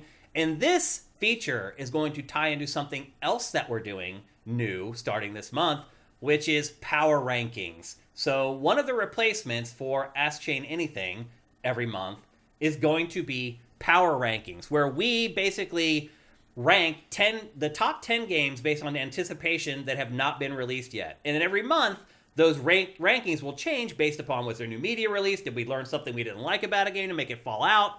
We're going to be doing that once a month.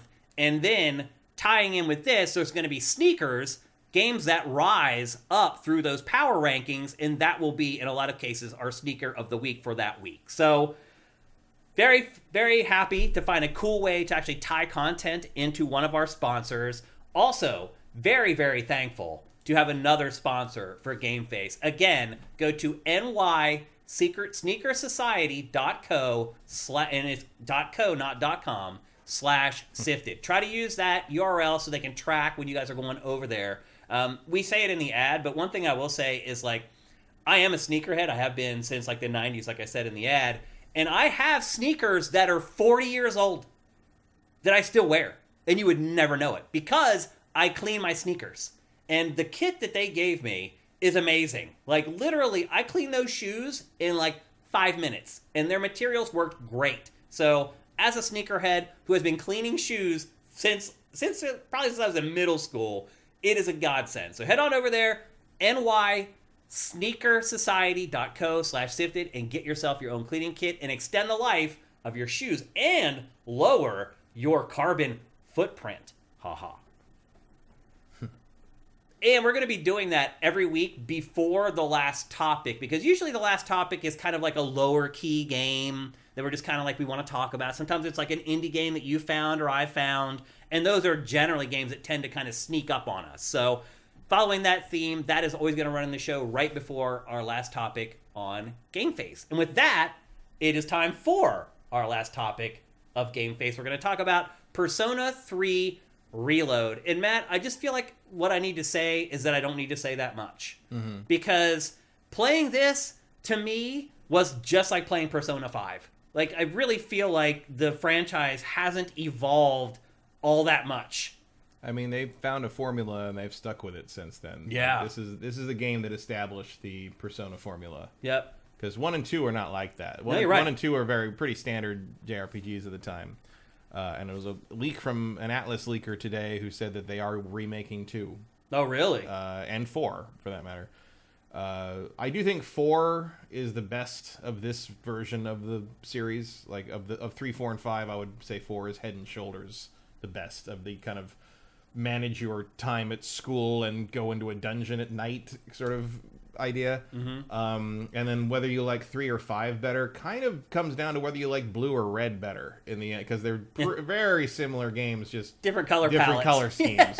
Yep. I prefer 3 in the end. Yeah. I think 3 is better than 5. And I do like that they made a remake of this. I like the characters in Persona 5 better. I like the cat better. What's her name? I don't know. That should tell you something. Right, you're right. Actually, that's a good point. I don't remember her name. I remember the weird comic relief character in 4 is Teddy, so I remember them. Yeah. I mean, I don't remember anybody's name in this either. Like, to be fair, I mean, I remember Joker is the main character in 5. Yeah. And the main character in this, I just named myself, yeah. so it doesn't matter.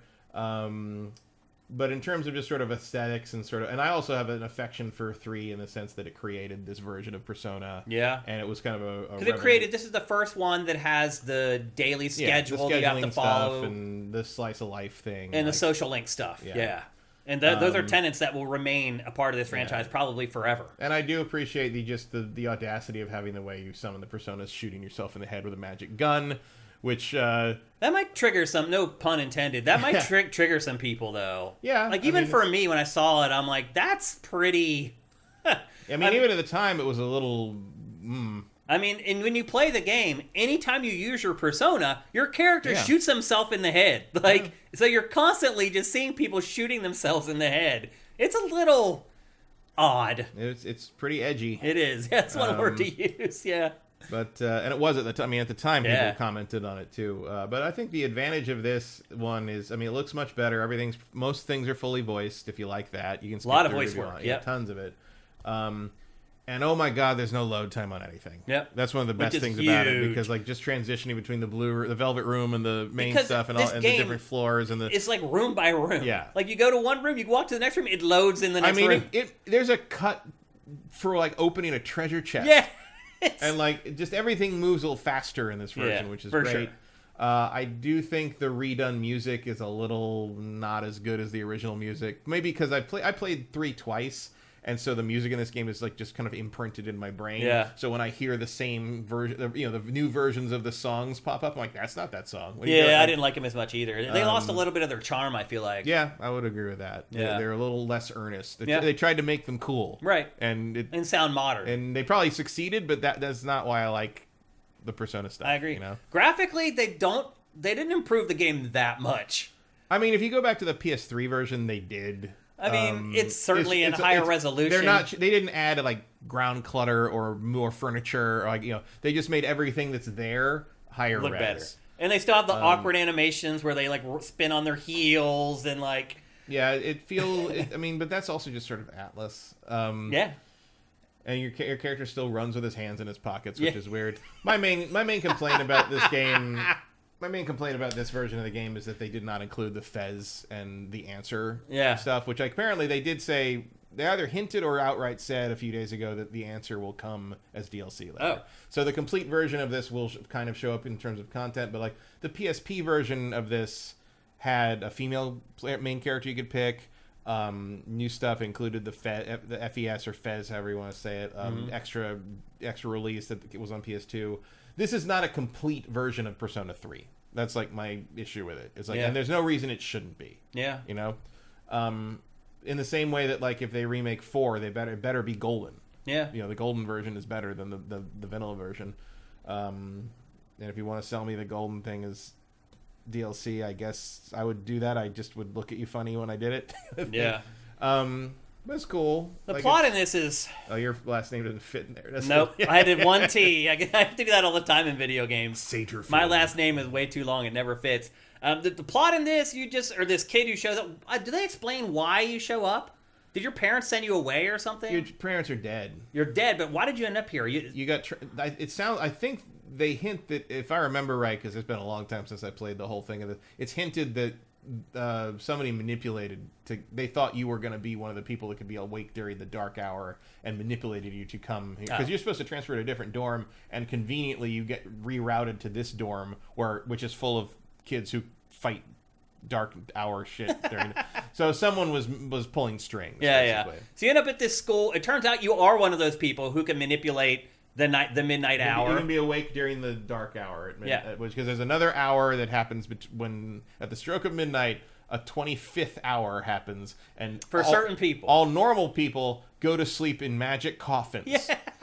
Which, if you saw the footage before, he's running through the street. The town, there's glowing red coffins. Right? Everyone goes to sleep in a glowing red coffin that suddenly appears. Yeah. Because horror, supernatural anime makes no fucking sense whatsoever. And never will. It's kind of the same way that like the Kojima like Death Stranding is like, it's like, no, that's just too dumb for me to. I can't go that far. Yeah. I think those elements of this just don't really function very well. But there's certain people can be aware and awake and not in a coffin during that hour, and you are one of them, and so are your teammates, and you go into this giant evil tower called Tartarus, which also happens to conveniently be your school during the daytime. Yep. And you have to work your way up the tower, and the whole game takes place over the course of... It's kind of a dungeon crawler with a lot of schoolwork. Yeah, so during the day you go to school, and you sit in class, and they ask you questions you don't know the answers to unless you cheat and go online and get the answers. And if you... And it's like it's like, which one of these graphs is an algorithmic curve? Yeah. And it's like, there's no prep. It's not like you missed something. No, they're just saying, do you know that or not? Yeah. And you some of probably it's real won't. Obscure historical knowledge, and it's like... Yeah. And then so you go to school, you do your thing there, and it actually builds up like 3 different attributes that you have, like charisma, that'll affect like your social links with other characters eventually. It takes forever. It does take forever. And then at night, you go back to your dorm that you live in, and that's when you go and you fight through these procedurally generated repetitive dungeons where you Unless you decide to go work at a cafe or play video games all night, because you can't do it every night or you get tired. That's right, yeah. And, although after you go to the dungeon, the next day, if you go to the nurse's office, he'll give you like some weird thing that perks you up and makes you untired and raises your courage stat. Yeah. So do that every time you go to the dungeon. That's one of the base Persona 3 tricks. And that's pretty much what you do. You just rinse and repeat. You go to school during the day. At night, you go and fight turn-based battles and just rinse and repeat. The plot goes on. It has the Velvet Room where you can go and eventually breed and mutate your personas. And to do that, you have to make social links, like relationships with the various characters, and they're each a different tarot card, and as you level that up, you can make more higher-powered versions of the person. Or you can just get the DLC packs, which gives you, like, the most... like, they give you personas from the other characters from the other Persona games, and, like, one of them, the persona for I think DLC 1 is the Persona 5... crew's base personas, and then 2 is their advanced personas that they upgrade them all to halfway through the game, and then the third one is the Persona 4 ones. The DLC pack 2, like the Joker's upgraded persona, it starts at level 89. Jeez. Like you can one-shot basically. Wow. When you first start the game, if you choose that persona, you don't have enough magic points to use his abilities. Wow. That's crazy. But it does up your physical attack stat anyway, so you can one-shot most stuff. Yeah. And so if you want to cheat, you can basically get the DLC and you'll just walk through the game. Yeah. And if you haven't played Persona before, Personas are basically Pokemon. There's these creatures that you use to fight in the turn-based battles. Pokemon with boobs. Pretty much, yeah. And demonic whatever. And one of them is a giant dick in a chariot. That's right. So there's like the secret war that's being waged during the dark hour, and you're one of the soldiers. There's like this secret society at the school. Seas. It's called Seas, where they like at first they're just like watching you sleep at night. Then they figure out, oh, he is like us, and then you join their squad and you're a part of this secret society at school. And you never really. I'm like, I would have then asked, like, are you still watching me sleep at night? Yeah. Now that we're, yeah. I don't think he knew that they were watching him, honestly. But... I knew. I have a question. And that is pretty much the game. If you've played Persona 5, it is pretty much the same game with a different setting and different characters. And here's the secret society. I mean, not even different setting, it's just different school. Yeah, pretty much, yeah. Some of the pre-order or some of the DLC stuff is like different uniforms from the other games. And I'm like, I don't know what the difference... Like, just different school uniforms. I'm like, this is not very exciting DLC. I faded on this game pretty fast. I feel like I'm good playing one Persona game every like 10 years. I mean, I agree with that, but I just would rather it be Persona 4. Yeah. I think most people agree that that's the best in the series. Yeah, it's the best. It is the best at creating a world that feels like it kind of works. Mm-hmm. It's like a secret underground thing, like with the serial killer thing, and like going into the TV. It requires a leap of, a suspension of disbelief, but it doesn't require you to believe that everybody else in the world's an idiot. Yeah. Kind of thing. Yep. So yeah, I think 4 is the best. If you want to play a Persona game and you've never played a Persona game, you should just go get Persona 4 Golden or whatever it is on Steam. I'm surprised that isn't the one that they remade. I think they did this because it's been so long. Yeah. Persona 4 is still pretty readily available. Yeah. This is not. 3 is basically, if you don't have a PS2 or a PSP, you can't play it until now. And then the combat, there's like one strategy. And basically what you do is you use your personas, and as you use your personas against particular enemies, they will get marked as weak if they are weak against it. And if you attack them and they're weak to your persona, you knock them down. And so the goal becomes to knock down all the enemies that you're fighting against, because once you do that, then all your teammates team up together to do a team attack. And just like 4, just like 5. yeah. Again, if you've played and the weakness thing is right out of Pokemon. Yeah. So.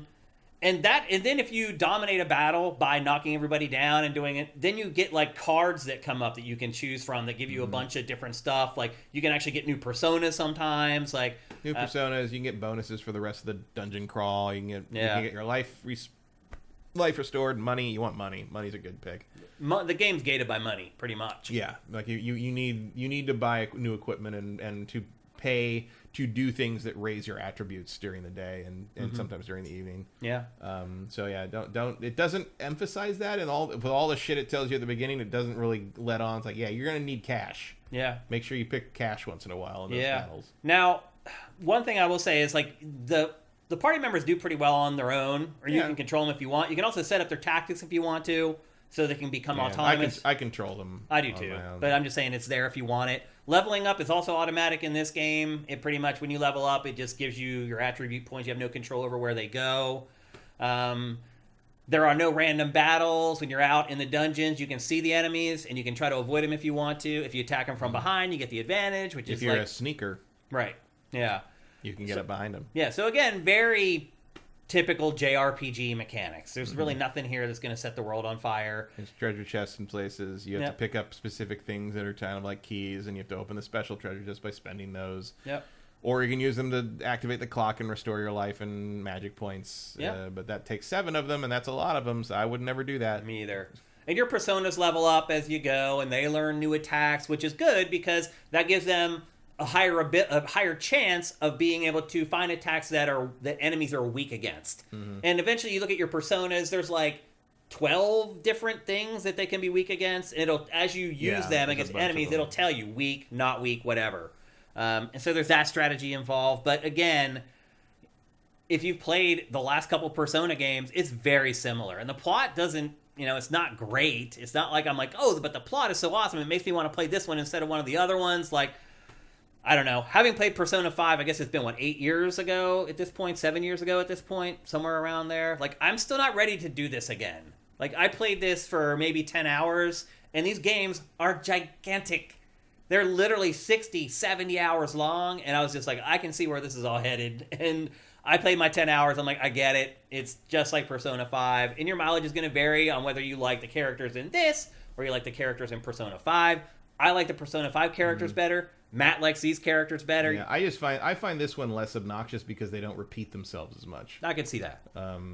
Once you establish what you're doing in this game story-wise, it never comes up again. But in Persona 5, the first 6 dungeons, they're bringing on a new teammate every time. Yeah. And then they spend 20 minutes re-explaining the premise of the game to that new character. I'm just like, you know what? You can just skip that. You can just not do that. Here's the thing. This game is on Game Pass. But it's so big, like, I don't know if you're going to be able to get through it in, 1 month of subscribing to Game Pass. That's how big these games are. Would you buy this for full price, Matt? I did. Oh, you did? I got it on PlayStation. But would you if you didn't have to cover it for your job? Yeah. Yeah. I like these games. I like them too, but it's... And I didn't play Persona 5 Royale, so I haven't played a Persona game since Persona 5. Okay. So it's not as repetitive to me. Okay. Because I haven't played a Persona game in how many years ago did Persona 5 come It's out? 8. Yeah. Yeah, it's been a while. Was it 8 years ago? Yeah, it's right around when we launched Sifted. Really? Yeah. It was one of the first games we talked about. Really? Yeah. Or maybe it's 6 or 7, actually, now that I think about it. Someone in chat let us know the year it was released.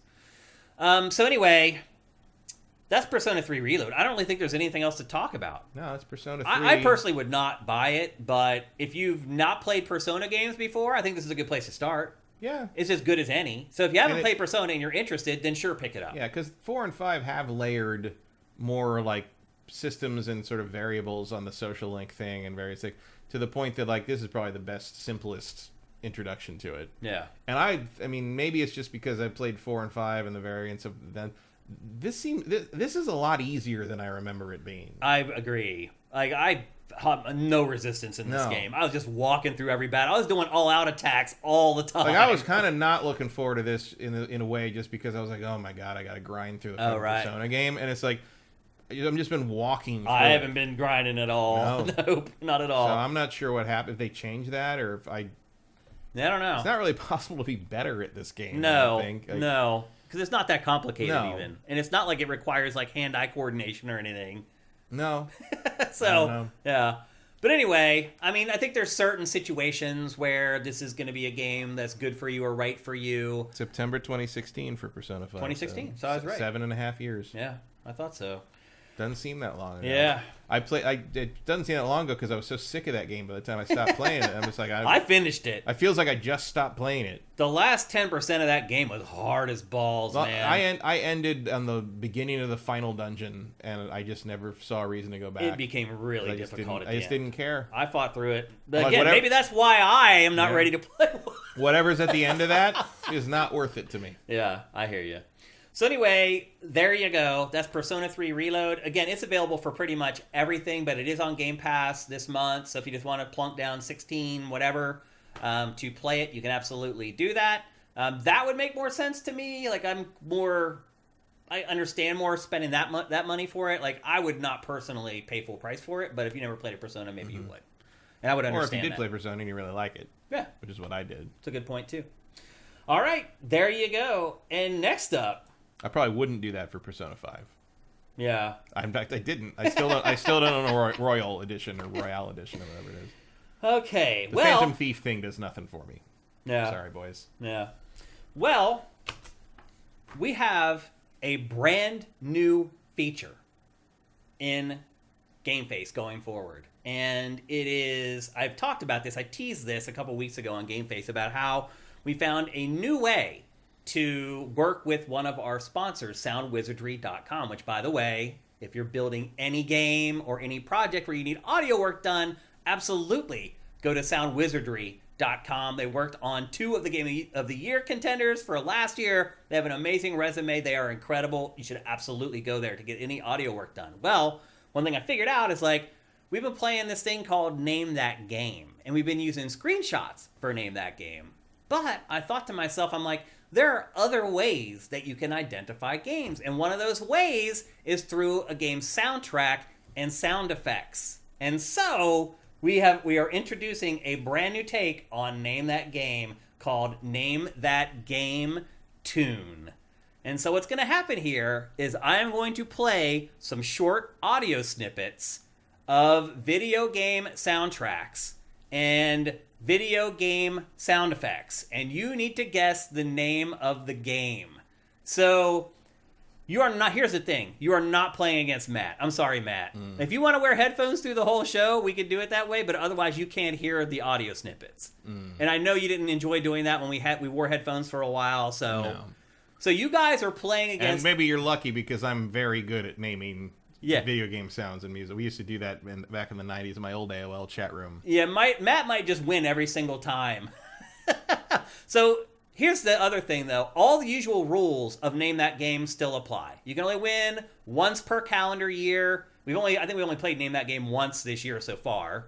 So you only win it once per calendar year. The chat goes into slow mode, so don't just spam the chat with random game titles. Because what happens in slow mode is you can only chat once every 60 seconds. You may get it wrong, and then you think of it, and you can't type it in, and you lose. Faradol says, I can name the tune in 2 notes. So I will say this. We can't have like a headphone thing just sitting around just for this? I could maybe do that. Look into it. Maybe for next week. This week, it's just you guys playing against each other. You got more important things to make work by next week. Yeah. Well... It's been crazy getting all this done. I'm surprised half of this stuff worked, Matt, to be honest with you. So anyway, that's how it's going to work. You guys are just playing against each other. And yeah, I mean, we have the same sort of rules for...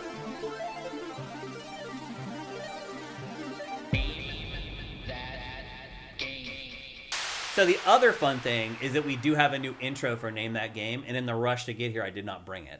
But we will have that for next week, and that is courtesy of Silk Snake, who also did the Name That Game jingle that you just heard. He made a new one for us for this new version of Name That Game, and you'll have that in next week's episode. But for now, it's time to play. So I have 5 samples here to play for you guys. And again, I made it easy. I kind of think people will get it on the first one. I didn't want to make it too difficult and not have somebody win on the very first one. So the first one is very easy. Are you guys all ready? You got your fingers ready to type it in? They can't tell you that or they'll get slow-moded. Oh, right. That's true. That's hilarious. Here we go. Here is the first sample for Name That Game Tune.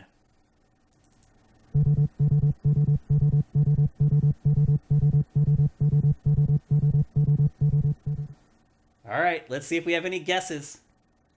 Do you think I should play it more than once or just play it once? I think just the once. Just the once? Unless the sound's too low. Pac-Man, no. Everyone guessing Pac-Man, no. Mega Man 2, no. Legend of Zelda, no. Dig Dug, no. Miss Pac-Man, no. Pitfall, no. Captain Commando, no. I'm surprised you guys didn't get it from that one. Now I'm very curious. I'm happy that you didn't get it, though. Metroid, no. Silk Snake, something from my dad's era. Haven't played that game. Metal Gear Solid, no. Metal Gear Solid 2, no. OG Zelda, no. Tetris NES, no. Listevis says play it again. Nope, you guys get one sound. Not Cirque says I didn't hear. Sorry, got to turn up the speakers or put on the headphones. All right, that's it. We're ready to go on to the second one, and these get more obvious as they go. So here we Bomberman, no. Dre Locks just chimed in. And here is the second one.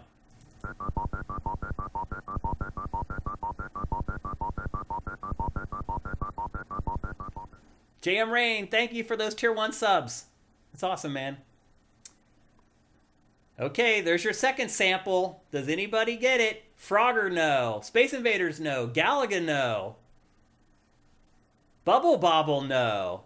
Not Space Invaders. Couple guesses there. Those 3 Space Invaders guesses, no.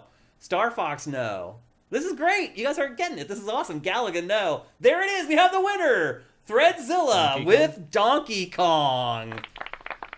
That's right. It was Donkey Kong. Good job, Threadzilla. Round of applause for you.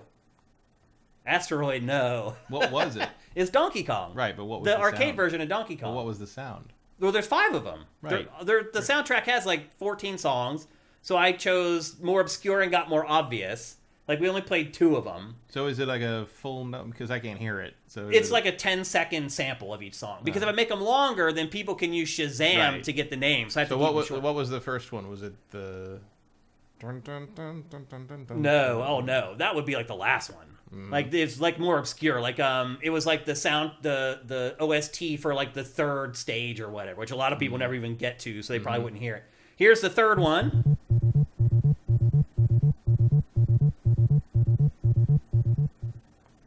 Here's the 4th one.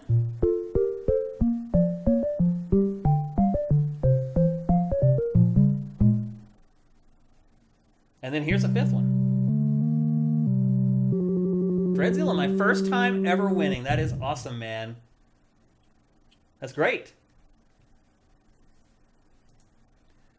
So great job, chat. Our first ever. So the audio is super low. Okay, thanks for letting me know that. And we'll make sure that we turn it up for next time. I think the other problem is that,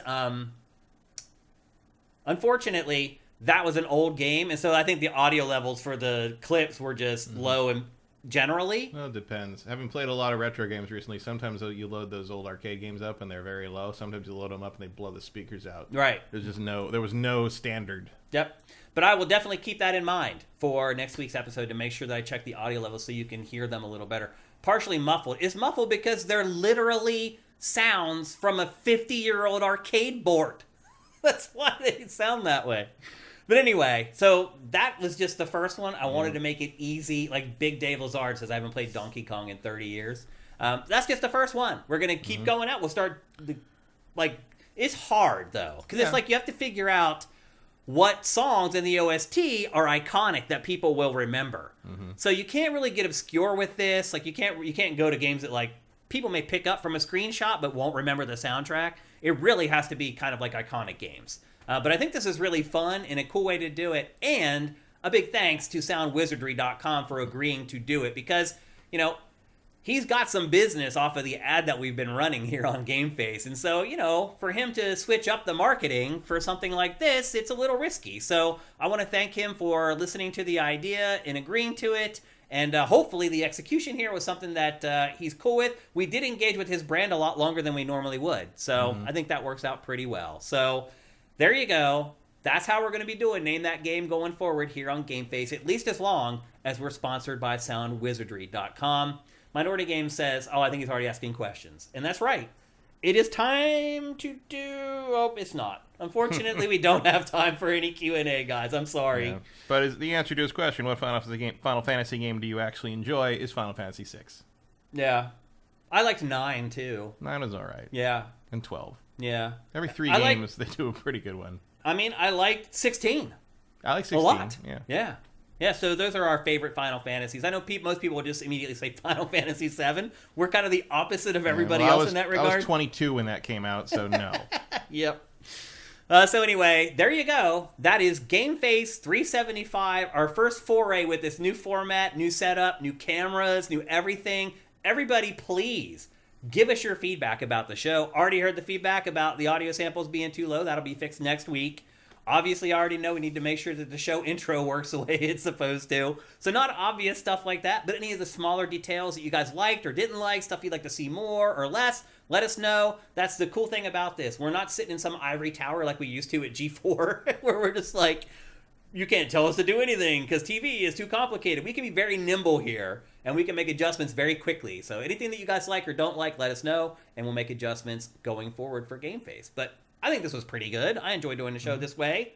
Definitely the looks were mixed up a lot in the show compared to how they usually are. And that'll continue to improve and change as time goes on. So thanks again to all y'all in chat. You guys make the show better as usual. Thanks to Matt for hosting us and letting me come in here and set all this stuff up. I was here until 1 in the morning last night, something About like that. And then I went home and worked another 2 or 3 hours. On my birthday, I worked a 19-hour day. And to be fair, it's not sour grapes on my part. He drove here in the worst storm in it really was. LA history, too.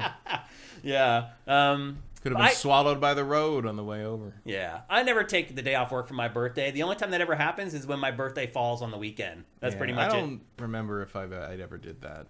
Probably not. Yeah. But anyway, that's it for GameFace 375. Thanks to all y'all for hanging out and making our show better. We'll see you next week. GameFace is up and out.